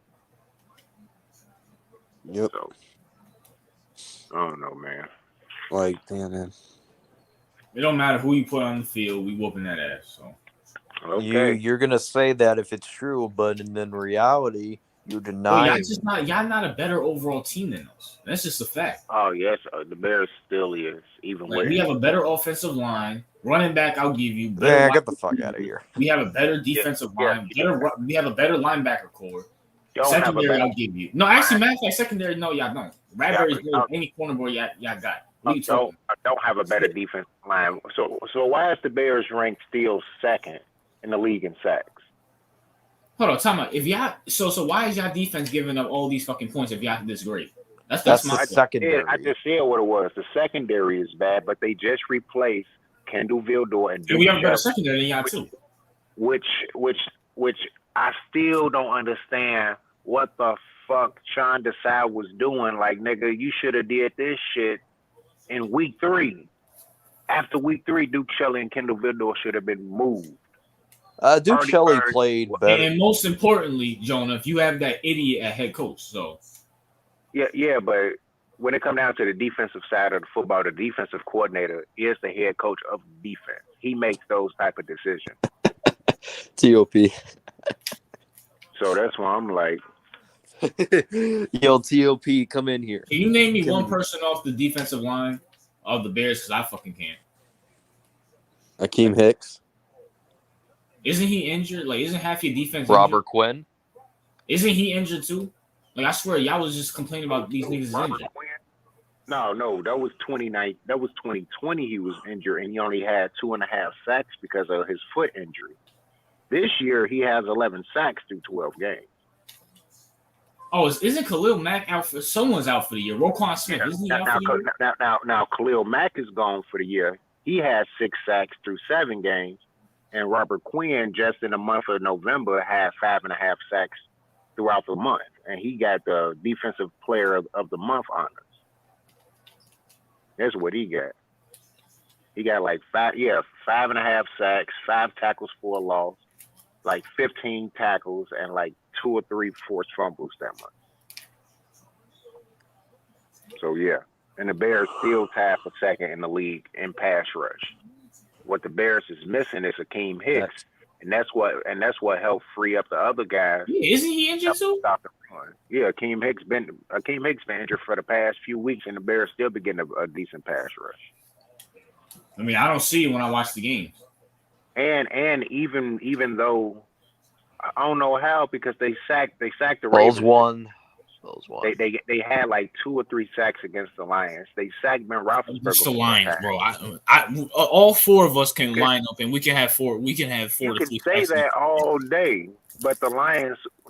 You can say that all day, but the Lions just don't have enough horsepower to sustain. The Lions have a terrible. The Lions have a That's my terrible point. O-line. That's my point. Yeah, but I'm just saying they don't have enough horsepower to sustain leads. But if they did, they would have beat the Bears twice. They would have beat the Ravens. They would have beat the Steelers. They would have beat the 49ers. They would have beat up hella teams. It was just that they don't have enough horsepower defensively. Offensively, if they get high, And if their coach didn't call back-to-back timeouts, who knows? They could have beaten Chicago. That's what I'm saying. And hey, Jonah, I'll put it to you like this: if y'all had a better quarterback, y'all would have beat Peyton Manning in that Super Bowl. Am I right? Well, everybody. Hold on, Jonah. Let me put it to you: if you put Eli Manning against in that Bears Super Bowl in 2006, do y'all win? Yeah, Eli Manning would have.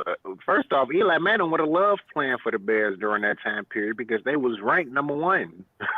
But my point is, what you could say all this other stuff, the Bears just couldn't get it done.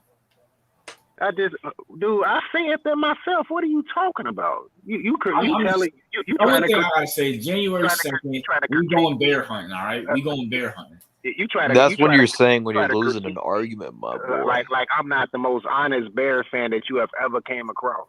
I'm not losing the art. Like your team is not, and your offense is nowhere near our offense. Like, come on. And they're not really saying much. You scored 13 points against the Eagles, please. And you scored 14 points against the fucking Lions, so shut up. 16. So excuse me, 16 against the Lions. Excuse me. Wait, hold on, buddy. So what's Jonah? Same thing happened with the Ravens. Hold on, Jonah. Jonah, can I ask you something? Who's a better team right now, the Eagles or the Lions? Why would you ask me something goofy? No, because Butters. Because I'm assuming your boy Butters is assuming that the Lions are a better team than the Eagles. So. I wouldn't even answer that question because we know the answer to it. All right, then. So I couldn't even. That was like saying, "What is better, eating an apple or eating shit?" First of all, Detroit's been playing in a lot of close games this season. So who's the better team? Who's the better team, Butters? The Lions or the Eagles? The Eagles. Okay, no said. All right, I'm about to say, but I already clarified that, Butters. If they had enough horsepower defensively in all those games, they would have been close in. They would have beat the Niners. They would have beat the Bears. They were competitive against the 49ers week 1. Illuminati confirmed, Butters.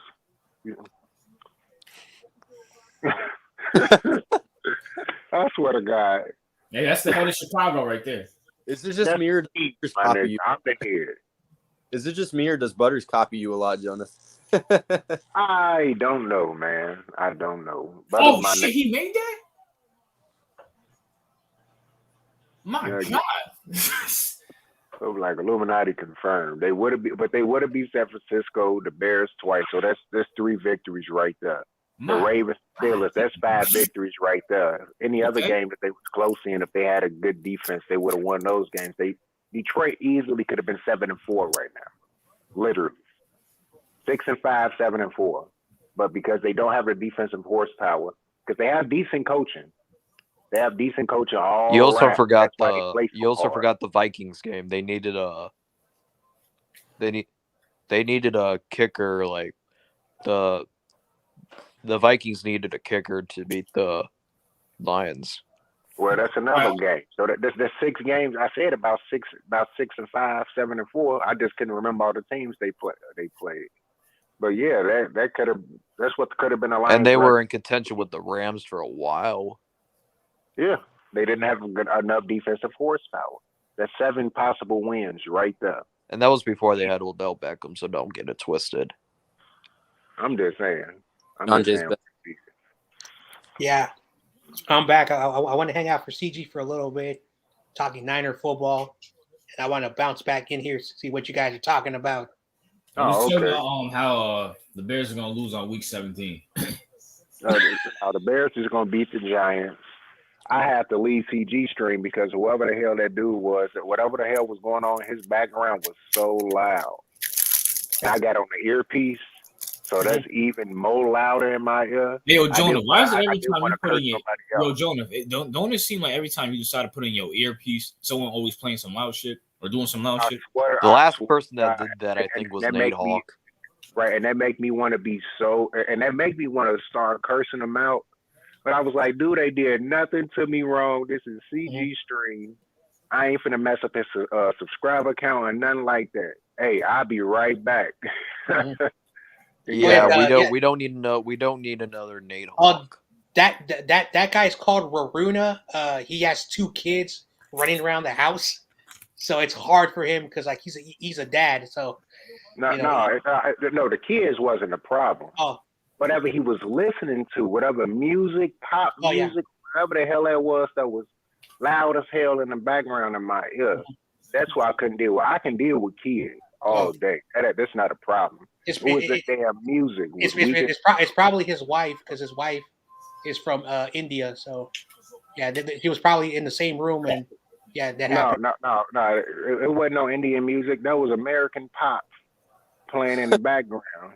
American pop. Like, hell yeah, that was some fucking white girl singing, and it was loud as hell in my ear.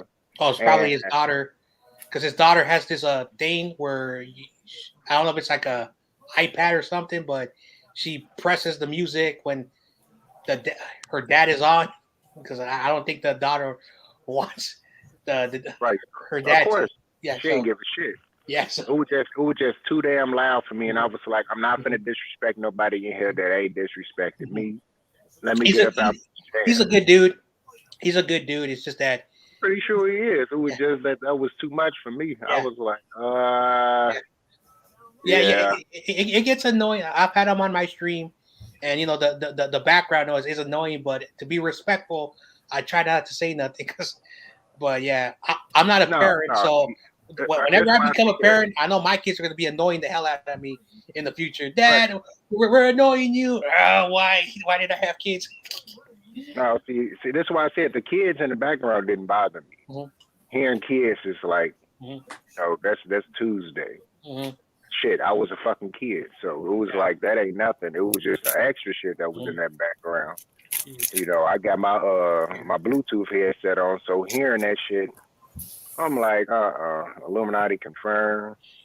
I'm finna curse this dude out. He ain't did nothing to me. Hey, I'll be back. I remember before I lost my grandmother, she's like, John, please have a child before I pass away. Damn. She will always get on my case. Why are you not married? I got married when I was 22. Damn. Whoa. Out of mind. That's a different time, Grandma. At that time, shit, people can marry 13-year-olds and get away with it, Grandma. Yeah. Sheesh. Yep. I'm about to say, no, Grandma. I say people. I'm good. I know, like the older generation. Oh, you guys are still single? I got married when I was this age, and I had my first child a year after I got married. Man. I'm like, yeah, and shit was so much simpler too. You didn't even have to learn how to read to work a high-paying job. Yeah, that's a fact. You can beat the shit out your wife and not get in trouble for it. Right, like you can whoop ass with a broomstick, and they'd be like, "Well, that's your husband." Yeah. Right, 50 years ago, I can kick your ass with a broomstick. And the police wouldn't bat an eye. They'd have said, Oh, wow. "Well, Oh, you yeah. shouldn't have been talking shit." Oh, man. Like, my friend, he's Chinese. And when he was a kid, his grandmother, when he did something bad, she would sweep him out the house. Like, literally, because he was small enough. So he was, and that was his punishment. I'm sweeping you out the house. And he said Chinese parents are like that. They don't care about if they're breaking the rules or it's unacceptable. That's how their culture is. So he was like, I would never piss off my grandma because if I did something, she would get the broom. She said, lay on the floor and opens the apartment door. Come on, boss. Very different times. Hell yeah, different times. Mhm. Too damn different. Sheesh. Man. Yep. Man, I was coaching this kid on the baseball team, and he was acting like, look at me. He had a scarf on all the way down to his foot. I told him, hey, you need to take the scarf off. And the kid's like, no, I have to wear my scarf. And then, oh, man, then the mother came out. I had to tell the mom, hey, I cannot have your child play baseball because if that child's wearing a scarf and they trip, they can break their face. So they remove the scarf. And this kid's like a teenager. He starts crying. I'm like, God damn, why do you need the scarf? So I was, God. So I basically had to just like eject the kid out because he was crying. He was annoying. He was slowing down the game. And then I get a phone call from the head umpires, and they said, "Yo, John, I know what the kid did was illegal, but that parent knows some of the people that work for City Hall, so I got in trouble." What a Different, bitch. different times. I'm like, God damn. I would have slapped the fuck out that kid. That kid was like, "Oh, I need my scarf." Scarf for what, nigga? Okay. Oh, man.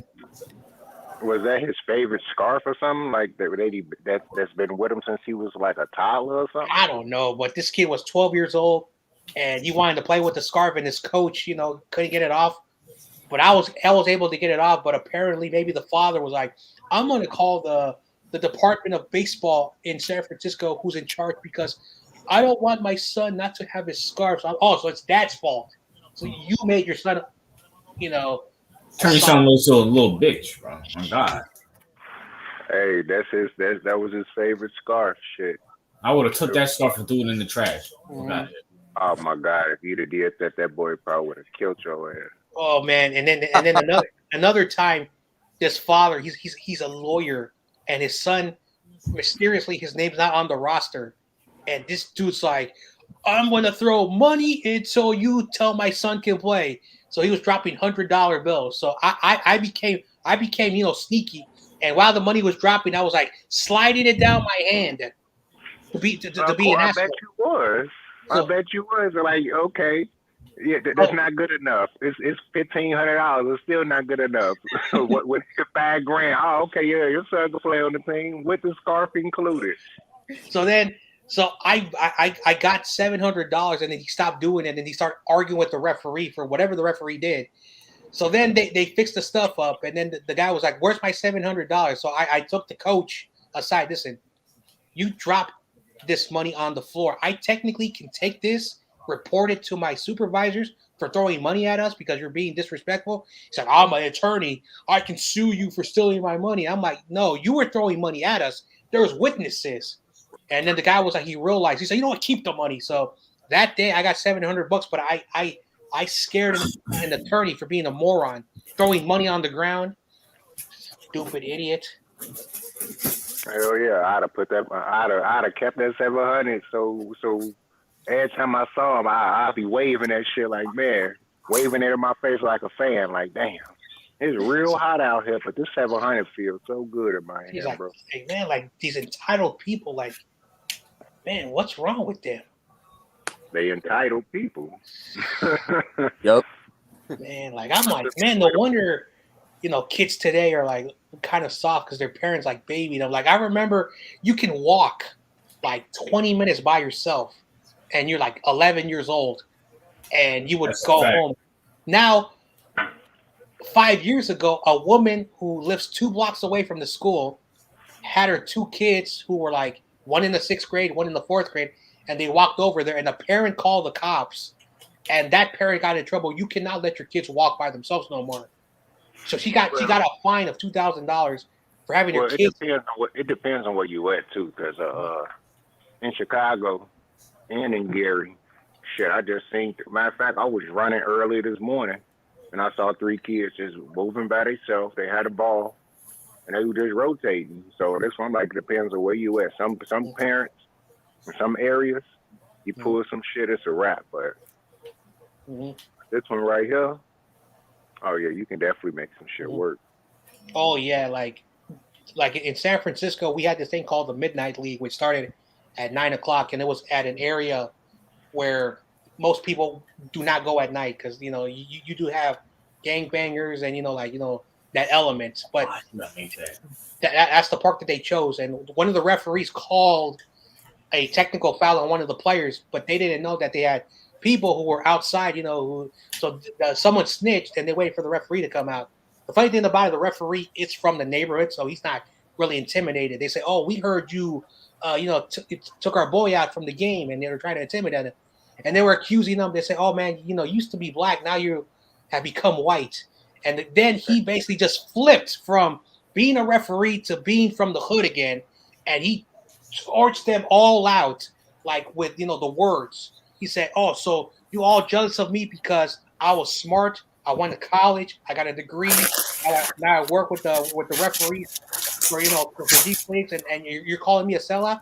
Hey, you're all jealous because I had a brain and I busted my butt on my homework, and everyone looked at him, and he basically went from just this nice, relaxed dude to like back from the hood, and he roasted all these idiots, and they all got freaked out, and I'm like, it's almost midnight. Oh man, now I have to write the reports, but he basically taught them a lesson. He said, "Hey, don't get mad at me, you dumb gangbangers that you guys want to, go on the streets and mess around and shoot people up. Well, I basically still live here.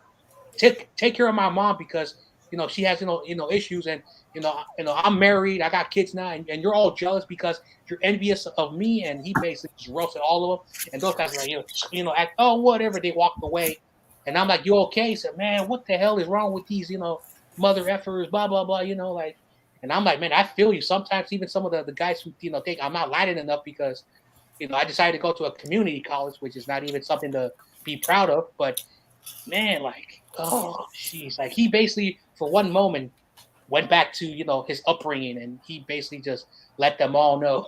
So, man, so sad that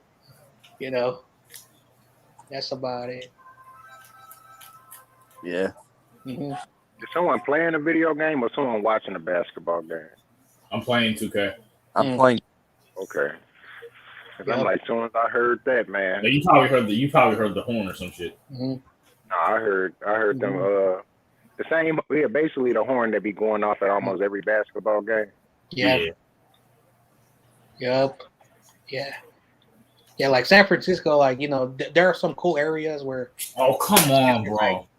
You don't have to worry, but then you cross because once you live because it's called districts, so you're in one district in 5 minutes, and you go to another district, and then then you have to be really careful because sometimes those alleys and those turns you can get lost, and then the wrong thing you say, you get back in your car and drive back because that's the thing about the city that many people forget because like San Francisco's not a whole; it's basically you got the upper area, which is the waterfronts and the tourist area. Then you have this area called like Laurel Heights, the North Beach area, a lot of houses on top of a hill. Then you go to the flat area, downtown, the epicenter where everyone goes shopping and all the trains and our underground trains and our underground buses and all those cool things. And then you go to the Mission, and then you see the people that with the plastic bags waiting for the bus, standing on there, like the hardworking people. That area right there, I grew up. Great place to live, And then you start going out into the city, Then you see the different neighborhoods. Then you have an area where you have suburbs, and then you start going deeper and deeper. Then you go to like the bottom part where those are the hoods, and that's the area where they don't show the city. And then you pass by Daly City, which is a suburb city. Basically, it's houses. a lot of shopping centers. It's like a very quiet area. So that's how San Francisco is. Like for those who ever want to visit, like go into the city and you get to see the fun parts of the city all for free. You don't have to waste a lot of money. Just $2.25. You get a day pass. Hop on all the cool buses for free. Get to meet the people, and the people will say, "Oh," and they can tell. "Oh, let me guess, you're from this place. How do you know?" We can tell, and and you have great, and you get to learn the people in the buses. You get the conversations. You get to talk to the people, the old school people, the retired people, and just go to a bus and you'll have a fun conversation, and you got to see the neighborhoods and all the fun places. It's fun to be there. Fun to be there. Yeah, yeah, Yeah, nice. yeah. Then if you want to go to like Oakland and San Jose, there are trains and subway service called BART, and you get to experience the outside of San Francisco, and you see how different every city and town is because there's a lot of towns. Ball. The fucking ball. Yep. So that's the fun thing about living in the Bay Area. Like you can go almost anywhere and you can still be back in San Francisco in less than like 30 minutes. It's fun. And you don't have to pay like a taxi ride or an Uber. It's just either a $2 bus ride or a $3 BART ticket. Takes you all the way. And you can even do like some people like they buy a day $3 ticket and they just hop on the BART. They go to the end of the terminal in the East Bay, in the South Bay, the North Bay, all the fun stuff. And you get to see all the cool stuff out there. And you get to see, all the fun things about the Bay Area. And that's one thing that, I'm a little bit biased because I live out here, but it's fun to be out here. Like just to visit, like a summer vacation to be out here. That's all you really need because I don't recommend living here because it's very expensive. But if you want to be like, like a summertime, like a month or two, it's worth it. It's worth it. Yep. So Yeah, because I visit California every summer, so yeah, it's really, really nice to visit. yeah. Especially like it's way different from Arizona, Yeah, Completely. Arizona's very different. Like California and Arizona are like the polar opposites. Polar opposites. Because I've had friends who went to Arizona because they have family out there or they were just going on a vacation. And when they went out there, it's like, man, it is like suburb city. It's like not like congested, and even the cities are not as crazy like California. So they're like, man, it looks like suburb cities. Like that's how they explain it to me. But yeah, it's very different. Very like when you leave California and you travel like Nevada, like it's more easier to go to Nevada than all the other states because it's like once you cross over the mountain, it's like very close and like there is like a lodge that is owned by some people who used to work for the Candlestick Park, and it's a community thing that they use for outreach, and they take kids out there. So when we went to that summer, like camping trip for 2 weeks, being out at Lake Tahoe, it's like so like it's right there. Like you can see across, and there's Nevada, so it's fun. But yeah, California. Like I personally believe, in my opinion, if we elected, better leadership, I would brag California the best state in the United States. But right now, we're not the best right now because we have a lot of issues. Hopefully, we can fix up very, very soon. But yeah, just like 10 years ago, California. That's why the tech people came over here, and it brought so much jobs. But after 3 years, they didn't hire the locals. They brought in the Harvard, those Harvard graduates, those Princeton graduates, those Ivy League, smart people, and they brought them all over here. So they are basically this East Coast mentality, and they're bringing it to California. And California is very different from the East Coast because, especially if you're from those Ivy League schools, you come from those like those areas of the United States, and you don't understand the area. That's why the people in just less than 10 years have started to hate the tech business because of the people. Because there are a lot of people from Stanford and Cal and a lot of the local who are smart, and they should have hired those guys because they're local from the area. And it's just unfortunate that they decided to go that way. That's why, Twitter, Facebook, YouTube, and all the other social medias, they're all from the East Coast, those parts, and they don't understand the area. And they have actually hurt local economies and all that BS stuff. So it's good to have social media. It's just that it's really raised the prices so high for people who've been living here for like decades. And that's why people have been leaving, California, going to Nevada, Oregon, or even Arizona. Yep. Yeah. Exactly. Yep. Yep. But And, if the Niners somehow have to get moved out of California again, please do not come back here. no. I would rather them. All right, y'all. I'll be back in a minute. All right. All right. Yep.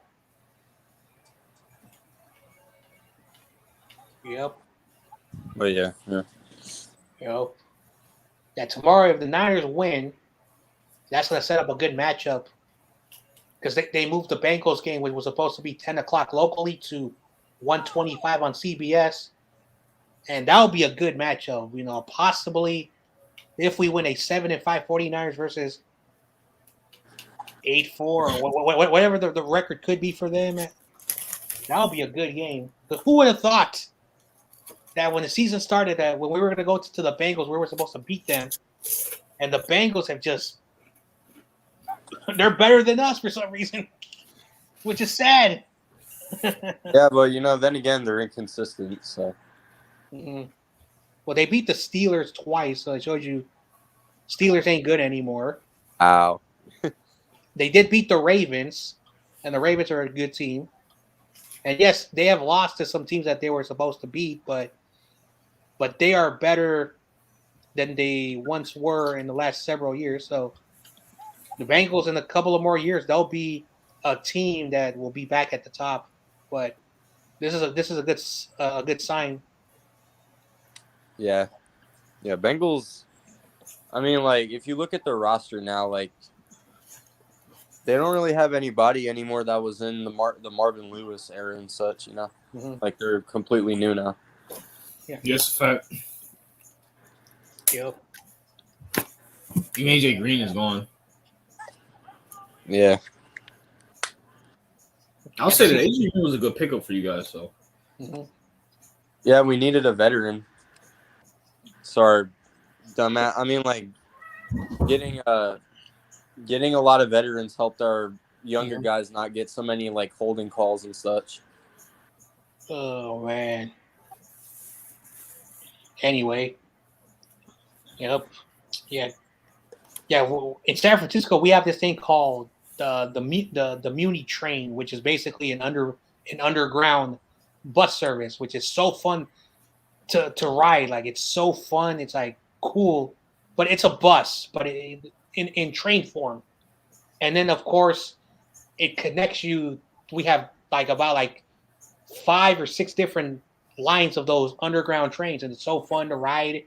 It feels like, man, you're in a real train, and it's cool. But the fun thing about these trains is of course, a lot of people use it because it takes them to their houses where they live, goes into the neighborhoods. But then you also get to explore areas where in the city, connects and stuff. And there's one train that I don't really go on because it goes into the suburbs area called the Avenues, and the Avenues are basically just the suburbs of San Francisco. It basically goes from all the way out to the ocean.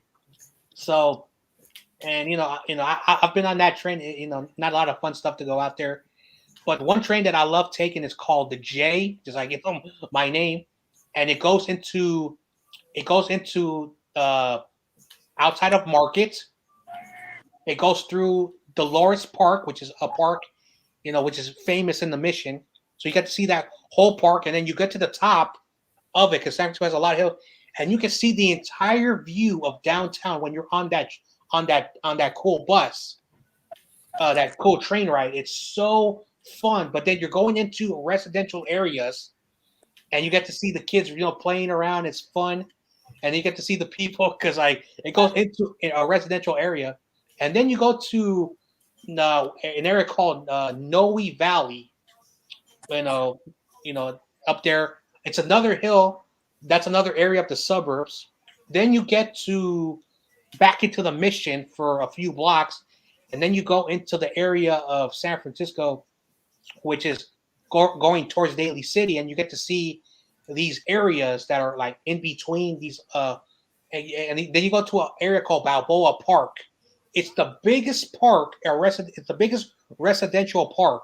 It has a pool, it has a basketball, like 3 basketball courts. It has a little area where you can play football, mostly Pop Warner, but adults go there in the daytime to play football. Yeah. Then you have the 4 fields. You have 3 little league fields, and then you have a minor league field. So it's the largest complex. And then you get to an area nearby the Daly City area, and it's so fun. And then you got the colleges. That is the best train ride because you get to go from the ballpark where the Giants go into all the neighborhoods all at once. And the funny thing about it, because it's a train, it takes you about less than 40 minutes to get to one terminal. So you basically go from the top of the city all the way to the bottom of the city in 40 minutes. And you get to experience the city. It's so fun to ride. So fun to ride. Yep. And then Ray Allen. And then the fun thing about it, you can also go right there. We have our subway system. Then you can go to the San Mateo area, all the way down to an area called Millbrae. And then if you still want to go travel, so basically from San Francisco, the top where the ballpark is, all the way down to Millbrae, a total of probably less than 70 minutes. And you get to see the San Mateo area, northern San Mateo area, and of course San Francisco. So it's the best of both worlds. That's why we don't have cars. People have cars. It's just that with all these great transportation service, we are spoiled. So you don't really need to own a car inside because you can have all these great services, and we have like 90 bus services, probably the most in any other major city. So it's fun. Yeah. Mm-hmm. Yeah. And all you got to do is waste a few dollars, and then if you want good Mexican food, good tacos, San Francisco. There's still some good pizza places if you're a pizza person, or if you're a burger person, you like burgers, hot dogs. There's some good places, mom and pop shops. I don't do the chain stuff because there's a lot of good places and good southern foods if you know the certain places, but it's just that unfortunately, San Francisco lost his, is fun, it's fun meter. It's getting less and less tourists. So yeah. Unless you're rich, then you can come and go to like the Hyatt, the Marriott. I see all the famous big things like $400 a night. So that's about it. Yeah. Yeah. Mm-hmm. Yeah. Yeah. Man, cannot wait to get my hands on the Bears tomorrow, though. Sheesh. Like right now, anything can happen, even though it's a Cardinals victory, but anything can happen in the NFL. Not like for this game, I'm fully confident though. Like, Yep. Yeah. Yeah. There is a funny scenario for a Niner fan that we can still somehow win the division, but everything has to go perfectly. First, the Rams have to lose to the Jaguars, and then we're tied in second place. If we win. I don't see that happening. And I know, duh. But hey, if they lose to the Jaguars, man, I don't know what's wrong with the rest of them. I think they're on a 3-game losing streak or something. Who, the Rams? Yeah. Yeah. Yeah, the Rams are. Yeah, they lost to Mhm. They lost to the Niners. They lost to the Packers, and I forgot who the other one was against. They should have lost to us, but I'm not gonna say nothing. They should have lost. Game was rigged. Oh man! Don't get mad that the Rams beat you, man. You should have been rooting for us, John Jay. Unless you had a I did root for you, and the game was over. It was like 21-0 in the first quarter. Hey, listen, John Jay, it was rigged, all right? How it was a blowout, man. If say the game came to like it was like say like 21-21, and there was like a pass interference, and then the Rams won, then that's a different story. But you were blown out, so Listen, bro. Listen, we were honoring the great Michael Strahan. You remember Michael Strahan, and then all of a sudden we used to get blown out like that? No. well, They were- at the Hey, end they of were the day, man, you lost, and you lost badly. they were taking reconnaissance. Yeah, it's a fact. And the Rams beat you last year as well. We didn't play. Did we play them last year? Oh Yeah, yeah. you guys Yeah, lost. That game was close. That game was Yeah, close. that game was only like an 8-point game or some shit like that. Mhm. And then fucking DJ had to throw an interception.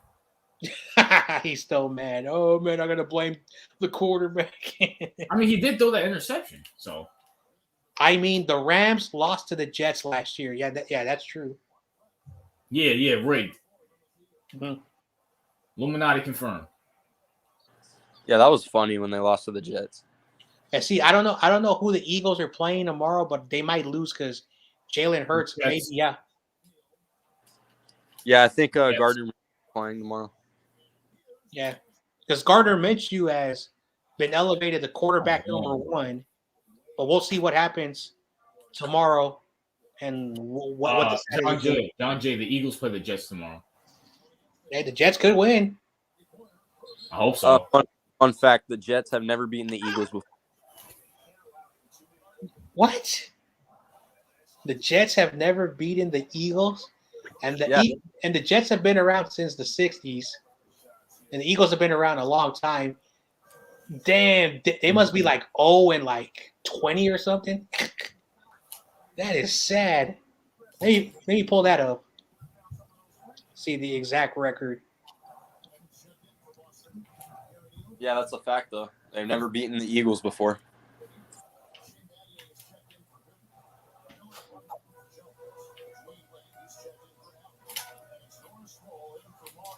All right.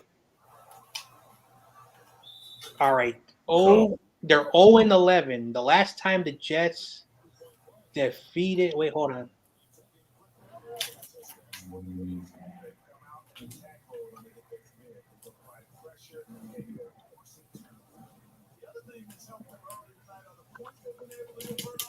All right, let me look at the record. They've only played each other 11 times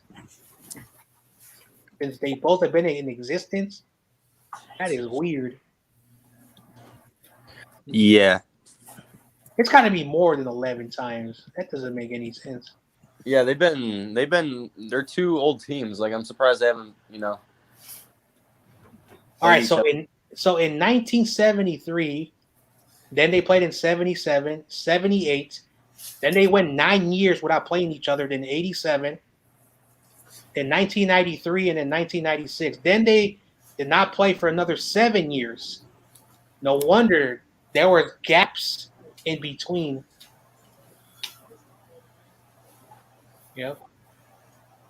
Yep, exactly. Imagine if the Jets break that 11-0 streak. Oh man, that's gonna be funny. Oh man. If the Jets break that streak, then I'm gonna find BPS from whatever rock he's under on, and I'm gonna say like I'm gonna get on him because that dude continues to talk smack. He's like, John Jay, Come on, bro.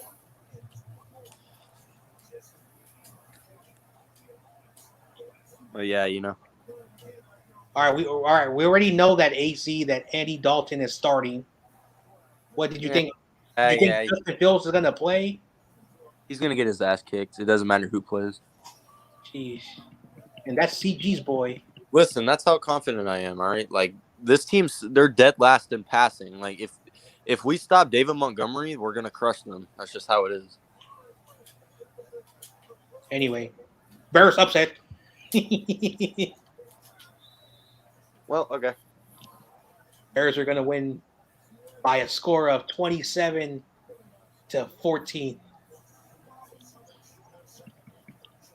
Is that what I did there? Yeah. I'm saying that your team is going to get smoked. Okay, I'll believe it when I see it. No, don't worry. I'm going to jinx your team.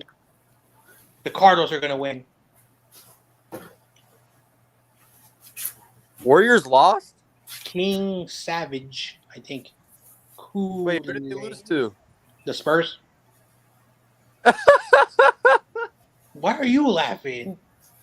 Because you guys lost to the Spurs. And am I supposed to cry about it? Am I supposed to They only have like 6 wins this season. And So they're trash. Oh, Warriors lost. Hey, Warriors come out to play. hold on. Am I supposed to get mad because we lost to the Spurs? Yeah, They're ass this season. Well, number one, my team is better than both your teams overall, so shut up. No, not really. This cap.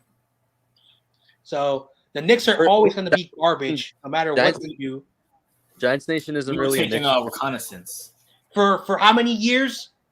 Your entire. We're not talking about how many. We're talking about this year, John Jay. You only have one good player. That's Julius Randle. You have nobody else. D Rose is nice. What are you talking about? D Rose, okay, he's okay, but he's not the same D Rose after Listen, John Jay, your best player in your franchise said he loves playing in Madison Square Garden. All right. Everyone likes playing in Madison Square Garden. So you're the mecca of basketball, all right? No, you're not. That's Boston. No, it's not. It's New York. It's Boston. Even Michael Jordan said it.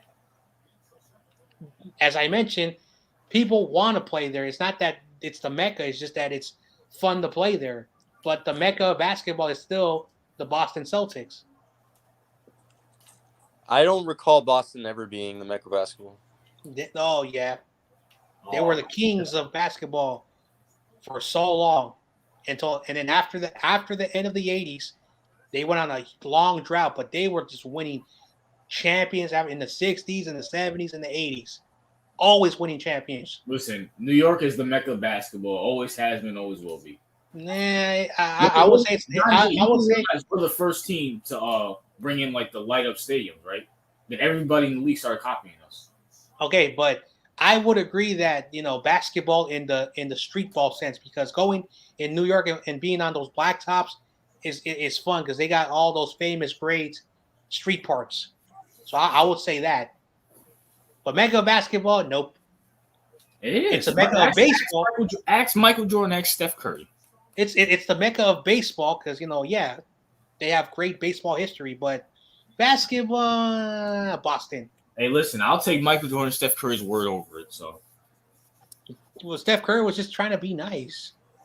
He doesn't say that about fucking any other team besides us. Yeah, because he's just trying to be nice. It's like Michael Jordan. Because Michael Jordan killed you guys all the time when he was in the Eastern Conference. Michael Jordan would have been way more famous and shit if he played in New York. So yeah, that's right. You have but then he would never had good players because that team is always shitty. We have Patrick Ewing. What are you talking about? And how many rings does he have? Can you imagine Patrick Ewing with fucking Michael Jordan? He would have had 6. So, just because you think that if Michael Jordan played with Patrick Ewing, that they would have had rings? John Jay, come on, man. You know sports, bro. You're telling me Michael Jordan with Patrick Ewing with the Knicks? You're telling me they're not at least winning 1 or 2? Nah. John Jay. Oh, John. Because I stand by that, and I'm not going to change my mind. No, you're New York. No, John Jay. You're just New York. New York. John Jay. You know how I know you're lying because you're smarter than that. That's why. That's how I know you're lying, bro. Dude, the Warriors have more trophies than you guys, and we're not talking about that though. We're talking about the hypothetical scenario if Michael Jordan played with Patrick Ewing. Okay, all right. Okay, let's see. Let's see. If Michael Jordan played in the Knicks with Patrick Ewing, would they won at least one NBA title? Probably. Okay then. But but it's not the mecca of basketball. All right. I guess Michael Jordan and everybody's just lying then. Dude, everyone wants to play in that arena. And not just famous basketball players, Hall of Famers, future Hall of Famers, even hockey players. They talk about the atmosphere, whatever other things you can do in there, like boxing. It's a great arena, probably the best arena in the United States. So if you have the best of something, it's fun. Unfortunately, the basketball team that plays in there, they're poverty. I'll give you that. Yeah, we're poverty, but not for long. Okay. All right. Okay. Just like the Suns. John Jay, we have more rings than you. Shut up. I mean, not John Jay. Fucking TRL. Shut up. I didn't even say anything. Oh, you said okay. So you know. I said, damn, okay. Fuck. So, making sure. Anyways, and then also the Suns are also trash. Yeah, that's why you lost to the Spurs today. Okay, we lost to the Spurs. Okay, it is what it is. Like, am I supposed to cry over one loss? Now, John Jay, can I ask you something? Like, after football season, do you pay attention more to the Warriors or no? When football season is over, then I start watching basketball. It's too early for basketball season. I told CG the only reason why I care is because we play the Suns and we're 1-1, so it's technically 500. So no one has the lead yet. I know we're gonna play the Suns 2 more times, and we'll see how that happens. So, but at the end of the day, the Warriors are still a good team. Yeah, that's true. Hey, awesome kid, you're a Raptors fan, right? That's true. Suns is trash. I forget. Awesome kid likes. This dude lives in the state of Washington, and he likes the Raptors. And Washington is like right below Canada, and I don't think Awesome Kid got into basketball when the Sonics were there. So well, technically, Toronto is on the east coast of Canada, the east area. So that's still kind of weird. I thought he'll be more like a Portland Trailblazer because it's still nearby. Oh God! And then listen, Portland's still upset they didn't draft Michael Jordan. So I don't. That was the dumbest. Who they draft that year? Sam Bowie. Yeah. Oh God! I think it went Hakeem Olajuwon, Sam Bowie, and then Michael Jordan. Yeah. A lot of people think Michael Jordan went number 1. No, he didn't. No, he went third. I know Olajuwon went first. Mm-hmm. And there's some fans who think that Michael Jordan was in the same draft class as Patrick Ewing. No. Yeah, which is so sad. Mm-hmm. Also, the Portland Trailblazers, when they drafted what's his name?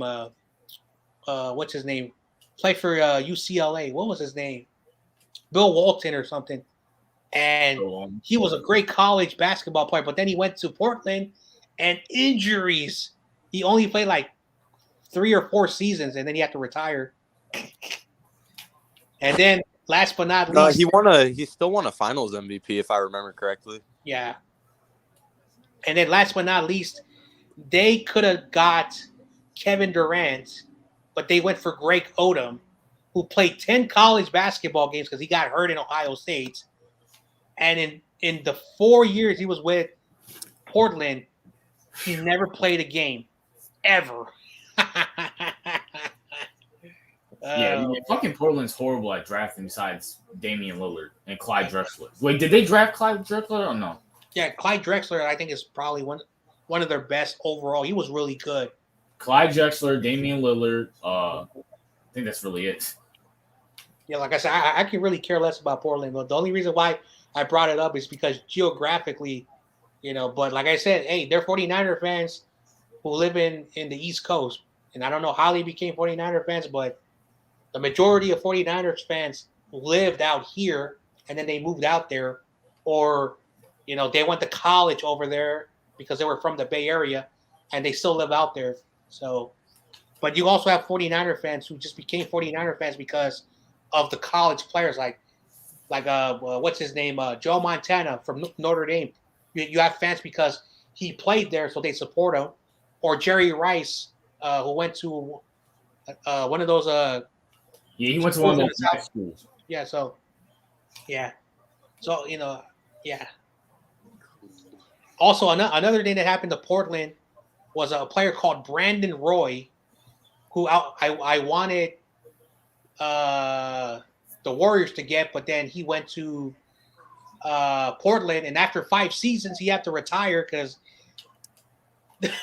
his knee always blew out. He was never healthy, so it's like a curse for that organization. And I don't know how Damian Lillard, who's from the Bay Area, who's from Oakland, went to Weber State, and now he's been one of the most successful. Again, another Bay Area person. Like I said, the Bay Area has produced not just sports, but musicians, wrestlers. And I'm not talking about Bailey. I'm talking about great wrestlers like The Rock and his family, I etc. thought The Rock was from Miami. No, he was born in Hayward, California. Oh, Grew up in San Francisco because his grandfather was one of the major promoters in the Bay Area, and he would help Samoan wrestlers, and that's why the Cow Palace, has a legacy of great Samoan wrestlers. So The Rock, Roman Reigns too. yeah, John. and so then The Rock, when he was going to high school, went to Hawaii, and he would spend his time in Hawaii and the Samoan Islands because his grandfather was a real chief. So basically, he took his real title that he had and used it as a gimmick. Then, when The Rock, was in the second half of his high school, they moved to Miami, and then they've been living there. But The Rock is Bay Area, West Coast, Hawaii, Samoa, but his adopted home and his current home is Miami.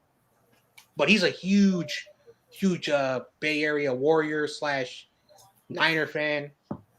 So, we've I had thought great. Go ahead. We have great celebrities from the Bay Area. It's just that unfortunately they all move out and they go to either Hollywood or they go to South Beach or they go to Europe or etc. So, but we have great great people. Yeah. Yep. Mm-hmm. Yeah, man. Yeah. Like the Bay Area actually has the oldest radio / news station out of every other place in the United States. And basically, I'll take that. we have the oldest radio tower going back to like the 1930s, and that's why the Bay Area has been like a lot of news people, copy a lot of the stuff from us. And so, but like I said, when it comes to the Bay Area, like I know I sound cocky, but I will always support the Bay Area, San Francisco, etc., because I'm from this area. So, but even if I go to, like, say, if I ever move out and maybe go to Nevada or go to Arizona or maybe in the future go to one of the states, I will still rock Bay Area. I will have all the Bay Area gear to remind myself who I am, because for sure I'm not going to live in San Francisco for the rest of my life. I love it, but just like every Californian, you got to go somewhere else because it's not a state where you want to live like for the next 50 years. So a lot of people are going to be moving to California, or a lot of these so the state's going to change in the next 25 years because former residents are out. Because I got a bunch of friends now that they are moving to Arizona. A bunch of Yeah, friends. there's like, They say, hey, well, John Jay, when you get back on your feet, we got a couch for you, and he said there's a great opportunity out here as well. And I said, you know what? Like, I still got family, so I will have to convince some people to move out there with me. So I may have to get like our own place. But yeah, I can't leave the family because and they've lived here again all their lives. Yep.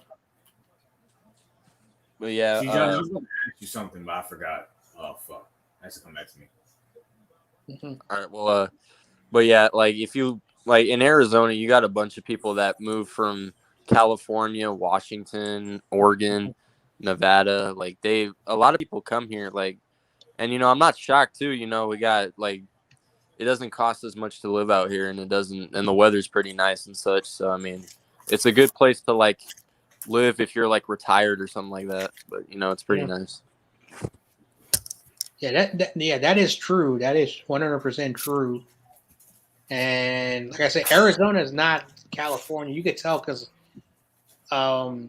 they did a documentary back in the late 2000s of the geographical and cultural and etc. all that BS, and the culture out there is more like it's a mixture of a like Pacific Northwest and Southern type of like the like the Southern states. So it has a very different feel. So it's not like any type of state, and of course the region, the mountain area, the mountain states, all that stuff, more of like a cowboy type of style. But because of the geographical change and all the BS, the state has been labeled as a purple state. For those who don't know what that means, it goes back to the politics. I hate talking politics, but you're seeing the changes of states because in the East Coast, New Yorkers would have homes in Vermont, those states up there, up north, and you saw the change from the New Yorkers. Now you're seeing what happened 40, 50 years ago when those people that took their way and started to change the state. So that's why states that were technically known as like a blue collar type of states have changed more to like a purple feeling because of what's been going on. And the reason why is because unfortunately everything always goes back to civics. And for those who are big on civics, is that unfortunately some places like California, they lean a lot more towards certain things and they forget about how it affects the state. And that's the thing about the United States, is that we're not a country of a whole. We're states that we run technically our little own tiny country. So that's why some people are like, oh, I'm going to move to Arizona because it's more friendly towards business people. It's more friendly towards people in general. And and then other people are like, oh, I would rather live in California. Yes, it's not as cheap as it once was. You have more tech people moving in. You're seeing this thing called gentrification, all that BS. I tried to stay away from, and it really shows you that major cities,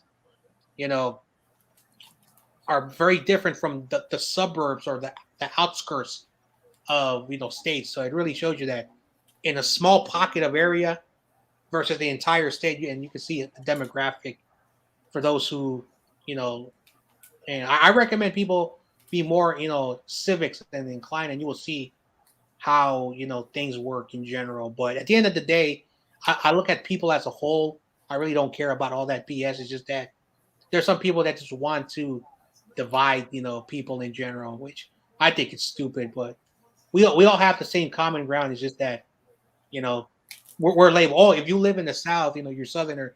If you go to the North or Northeast, you're a Northeasterner, or Pacific Northwestern, or a Californian, or a mountain state. That's how they label us. A lot of dumb nonsense that people should not even give a rat's ass. But I digress. John J, I remember my question. So I don't know if you heard about this, but some fan asked Steve Kerr, the head coach of the Warriors, who's better, Steph Curry or Michael Jordan? And I want to get your opinion. Who's better, Steph Curry or Michael Jordan?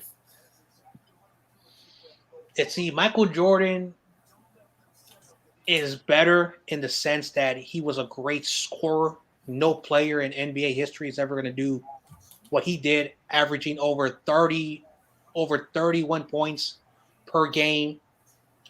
He had great clutch moments. He can carry a team.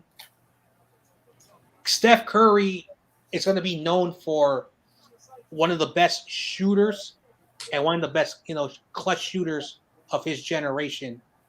So it's two different types of players, but overall, basketball where Jordan was more physical and you had to go through the rims and dunk and slash and play defense and do everything. Curry, his defense is average, his passing is average, his shooting is way above any other athlete in NBA history.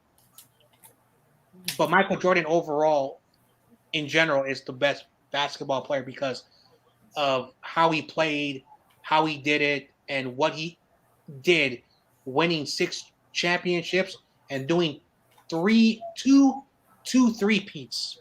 No basketball player can ever do that in today's NBA unless you have a super team. Now, let me ask you, since you're in the Bay Area, who's better, Jordan or Kobe?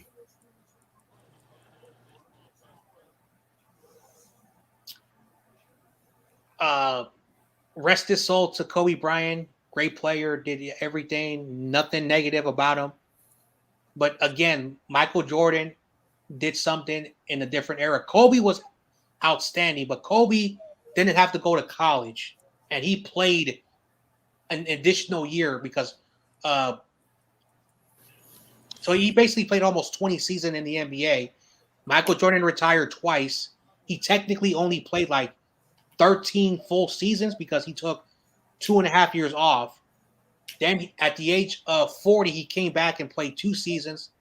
And he, even at his age, with a weak, horrible Wizards team, he made that team relevant for a short amount of time. So overall, in general, Michael Jordan again is better than Kobe Bryant. And rest his soul to Kobe Bryant because we lost him over almost 2 years now.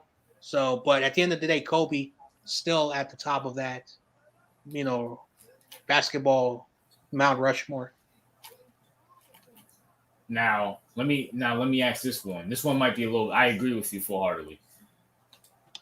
LeBron or Kobe?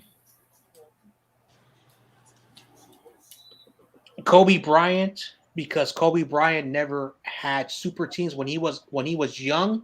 He did have Shaq, but that team was good, meaning that they had a good center, a good point guard. They had great veteran players, and Kobe was just a piece of that. And Kobe was really good on a really good Lakers team. Then Kobe went I like disagree on this one down here. Hmm? Yeah. Yeah, I feel like Kobe's one of my favorite players of all time, hands down. But just LeBron was just a better overall player.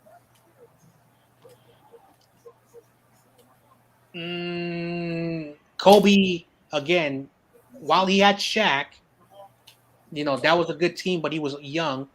Then he went 4-5 years, being an average team before he got Paul Gasol, not a superstar, but a good all-star, and Lamar Odom. And Derek Fisher was never considered a great point guard, but he was a really good piece. But he still overshadowed those guys. LeBron, when he was in Cleveland, he had nobody. It wasn't his fault. Dwayne Wade was an established all-star, an MVP candidate. Chris Bosh was a double-double guy, 20 points, 10 rebounds in Toronto. And then he goes over there with a MVP type of finalist, a double-double guy who was all-star as well, and you put LeBron James. Then he goes back to Cleveland. Kyrie Irving was, I think, a Rookie of the Year or a Rookie of the Year candidate, but he was really good. And then Kevin Love was a great player with the Timberwolves. He was also a 20 and 10 guy, and you put LeBron James there.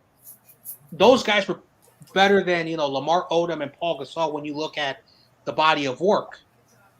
So then, he's winning championships because it's an unfair playing field. And the Eastern Conference has always been known as a weak conference for whatever the reason. I don't get it.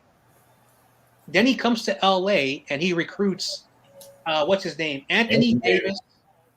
And then he basically retools that by keeping certain players. And that's why I blame LeBron for kicking out Julius Randle because he was a really good sending up to New York. So LeBron actually helped you with that because he was a pretty good player. But at the end of the day, it shows you that LeBron, basically, if he would have had the like great veterans when he was younger. I can understand that. Kobe did. But when Kobe lost all those guys, he didn't go, oh, I'm going to go to this team and I want to recruit Vince Carter and Jason Kidd, quality players, at that area, and Tracy McGrady, and say they would go to like the Celtics. So at the end of the day, Kobe stayed there. After 4 years of being average, they finally brought in Paul Gasol. Derek Fisher re-signed from the Warriors. Wasn't the most superstar point guard, but he was really good. And Lamar Odom, not considered a superstar, but he was still a good guy who can give you 20 points if he had to. So LeBron James basically will be remembered with Dwayne Wade, Chris Bosh, Kyrie Irving, and Kevin Love, and then Anthony Davis.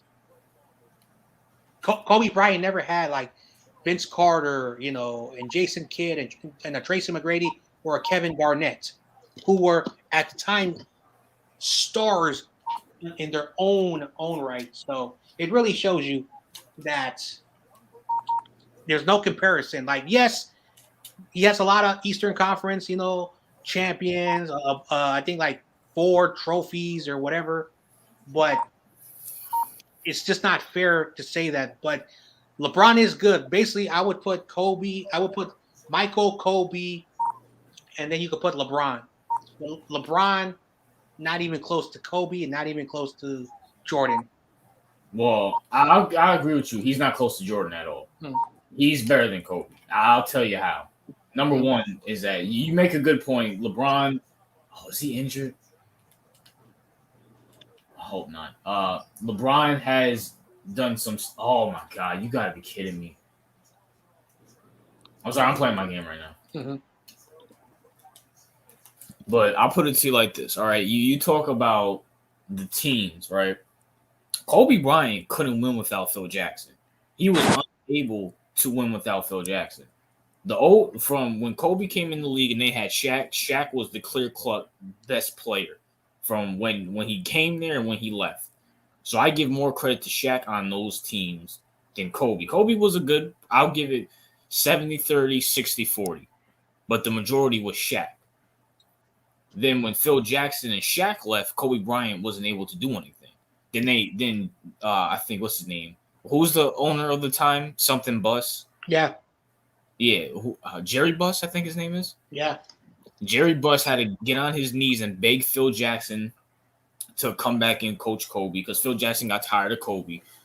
He had to fucking pull off people forget back in 2007 when they pulled off the trade for Pau Gasol.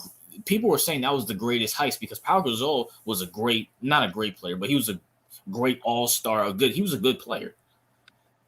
And then in 2008, he loses to the Celtics in a very embarrassing way. I don't know. That still holds the record for the largest loss margin in a finals appearance. LeBron James, I understand where you're coming from, but my thing is Dwayne Wade wasn't doing anything until LeBron got there. I mean, he had the 06 run, and then after that, they didn't really do much. And as soon as LeBron James went to the Miami Heat, he was the best player. As soon as he went to the Cavs weren't doing anything. I mean, yeah, they had Kyrie and stuff, but Kyrie wasn't really doing anything. As soon as LeBron gets there and they get Kevin Love, they're going to all these finals. It's just I would take LeBron over Kobe because he just brings more to the table. Like Kobe always needs that Phil Jackson experience or Phil Jackson assistance as LeBron, where he can just take any head coach and go to the finals. Now, he might not win all the time, depending on what team he's versing, a la the Golden State Warriors. But say, like, I'll put it to you like this, John Jay. The Golden State Warriors, LeBron James runs the LeBron James system. That can work on certain teams, not teams with high basketball IQ like the Golden State Warriors or the San Antonio Spurs. So that's why I would take him. He just brings more to, like, if I was like building like a team and I had Kobe or LeBron, I don't know who the players are going to be. I don't know who the coach is going to be. I would take LeBron because he's proven more with less. I like 2007.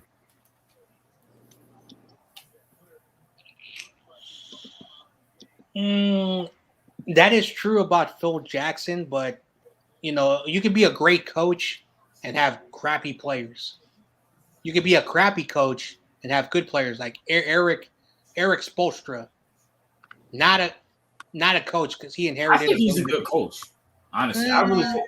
I think I'm not saying he's garbage. Like there's a reason why he's a head coach in the NBA. I'm not saying he doesn't know. I'm not saying that basically like what LeBron did with Tyronn Lue, who was just there to hold that because he was coaching those Cavaliers team. That is that was just nonsense. But the league allowed it to happen. Eric Spoelstra basically worked under Pat Riley as in the front office. And when they brought in LeBron and Bosh and then teamed them up with Wade, Pat Riley, in my opinion, people talk highly of him. He's a really great basketball mind.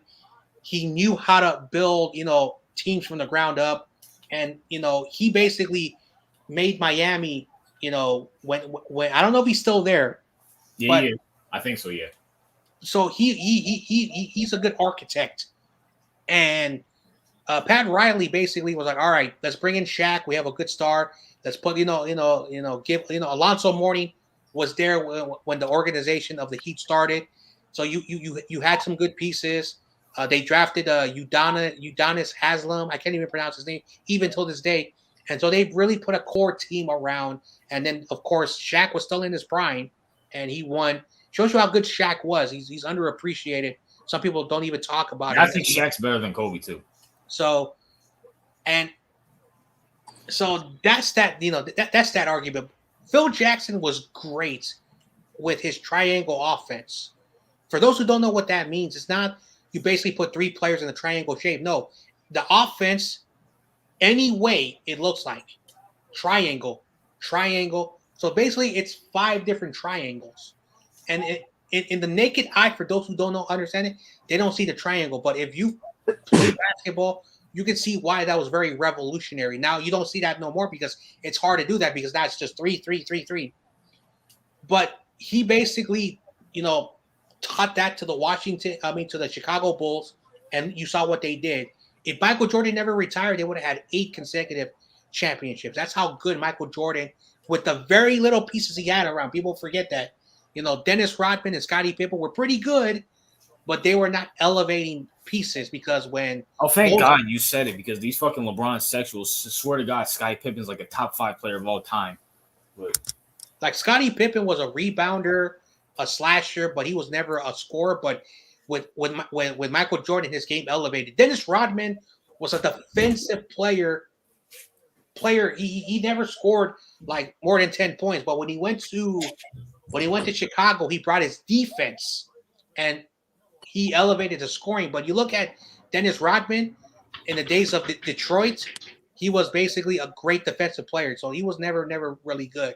But here's the point is that, Phil Jackson inherited a really great team, and that's why he was very successful. But imagine if Phil Jackson, basically, I don't know if you guys remember Allen Iverson's coach, Larry Brown. Great coach. Everywhere he went, he won. But he never had the Kobe's, Shaq's, and he never had that. Mm-hmm. So when he took that 2000 or 2001 Eastern Conference, Allen Iverson, people don't know the rock. It was Eric Snow, not a great point guard. Dikembe Mutombo wasn't a scorer; he was a defensive guy. What was his name? The small forward, and I forget the small forward and the power forward. But Allen Iverson was that whole team, and they lost, I think, in 5 games against a really, really good team. And Larry Brown, in my opinion, is the best coach. It's just that he never had 3 superstars on a team or great players. He went to the Bobcats, and for 3 years, he had a winning record. But they always fell short in the playoffs because the Bobcats were not really good. But it shows you how good Larry Brown was. So, yes, Phil Jackson goes to the Lakers. He inherited Shaq. He inherited a really good team. Remember, that team was assembled by Pat Riley. So people forget that. Pat Riley also, I think, coached with the Lakers. So while Phil Jackson was credited, the former coach that took over the Bulls team drafted Michael Jordan, and they were always first round in Michael Jordan's first 7 seasons. They were eliminated because the Pistons were good, and I don't know what other team was good at the same time, but Michael Jordan hated the Pistons because he was always knocked out because of the Pistons. But Michael Jordan never copped out and went to another team and joined a super team. It shows you what LeBron James has done has really hurt the NBA. But at the end of the day, Phil Jackson was a great coach. It's just where he got when he got to the Bulls were basically like a 42 win team, and he inherited a really good team around, and he brought in pieces. That's all he did. When he went to the Lakers, Pat Riley. That's why Pat Riley is the best basketball mind of the 80s and 90s and early 2000s. He was the architect of the Lakers dynasty and the Miami and what Miami did. How? Because Pat Riley could also helped LeBron go to South Beach because he's a good basketball person. So at the end of the day, Michael Jordan, number 1, Kobe, number 2, LeBron James. And this is all facts. So, like I said, John Jay knows his stuff, but people can have their opinions or whatever, and I respect people's opinions, but I just produce the facts and information. Yep. So, Yeah. Are you still talking about like the whole MJ's thing, like how the Bulls were so successful and stuff? Mm-hmm. Oh. And then here's something funny because like when Phil Jackson was not the coach, Kobe actually had his 2 best seasons in 2005, 2006. He averaged 35.4 points. The game where he had 62 points, 67 points, and of course his famous 81-point game. And then the following year, 31.6 points per game without Phil Jackson. I mean, yeah, but at the same time, did they go to the playoffs those years? But he was still a great player without Phil Jackson. Now, yes, they sucked. They sucked with. I agree. Great player. But he was a great, outstanding player. But it really shows you. So, plus, I don't want to sound childish and a little bit, juvenile, but Phil Jackson was, in a relationship with the daughter of the owner. So Jeannie Bus, that clown. So she, I don't want to reveal too much because, like I said, this is going to be juvenile and childish, but it was reported when they were, going out and, etc. and doing what couples do that she got him to unretire and come back. So there was a bit of collusion, but in a very childish way. But it wasn't illegal because she wasn't the general manager. She was the part owner of the team. So so it's very different than that. But like I said, you get to the finals without Phil Jackson. You gotta knock him for that. Because I personally think that even without Phil Jackson, like I think the first three-peat with Shaq, I think it was still would have happened because they still have they would have still had great talent, but I think they still would have brought in a great coaching mind from Pat Riley. But I think after that, even without Phil Jackson, the Lakers would have still been relevant. I think they would have always been like Cinderellas instead of, being the contenders. Because the Pistons were good with Larry Brown. Remember, the only time Larry Brown was successful is when he had those Pistons teams and they played that half court style basketball. That's why that finals, the games were always less than 90 points because, it shows you how good Larry Brown was. The bad mistake was letting Larry Brown go for Flip Saunders, which was stupid. So I don't think Kobe wins the championship without Phil Jackson. And the Spurs were still good at that era. People forget that the Lakers had great competition in the West, so people forgot that. And of course, the Celtics would have still won because, of course, the first super team, Garnett, Pierce, and Ray Allen. But in the 2000s, You gotta be kidding. you know, if No. LeBron didn't do what he did, you know, it would have been a different NBA. I think people would still watch NBA games if LeBron didn't do that, because I think LeBron, if he would have stayed with Cleveland and maybe like brought Bosh from Toronto, I think that's all he would have needed. And, you know, then he would never had that. And also, I don't want to sound kind of messed up, but maybe LeBron would not have gone cuckoo in the last several years. I call him cuckoo. We all know what happened to LeBron. He became a little bit morally conscious, but he became cuckoo. He became cuckoo. Yeah. Yeah. Yeah, basically. So, anyway, well, I'll catch you guys later. You know, I'm gonna have some dinner. Yeah, my Yeah. my phone's about to die, so I'm probably just gonna end the stream right here. So Okay. All right. all right. See you guys tomorrow if you're in my stream or anything like that. Okay. All right, peace. Peace.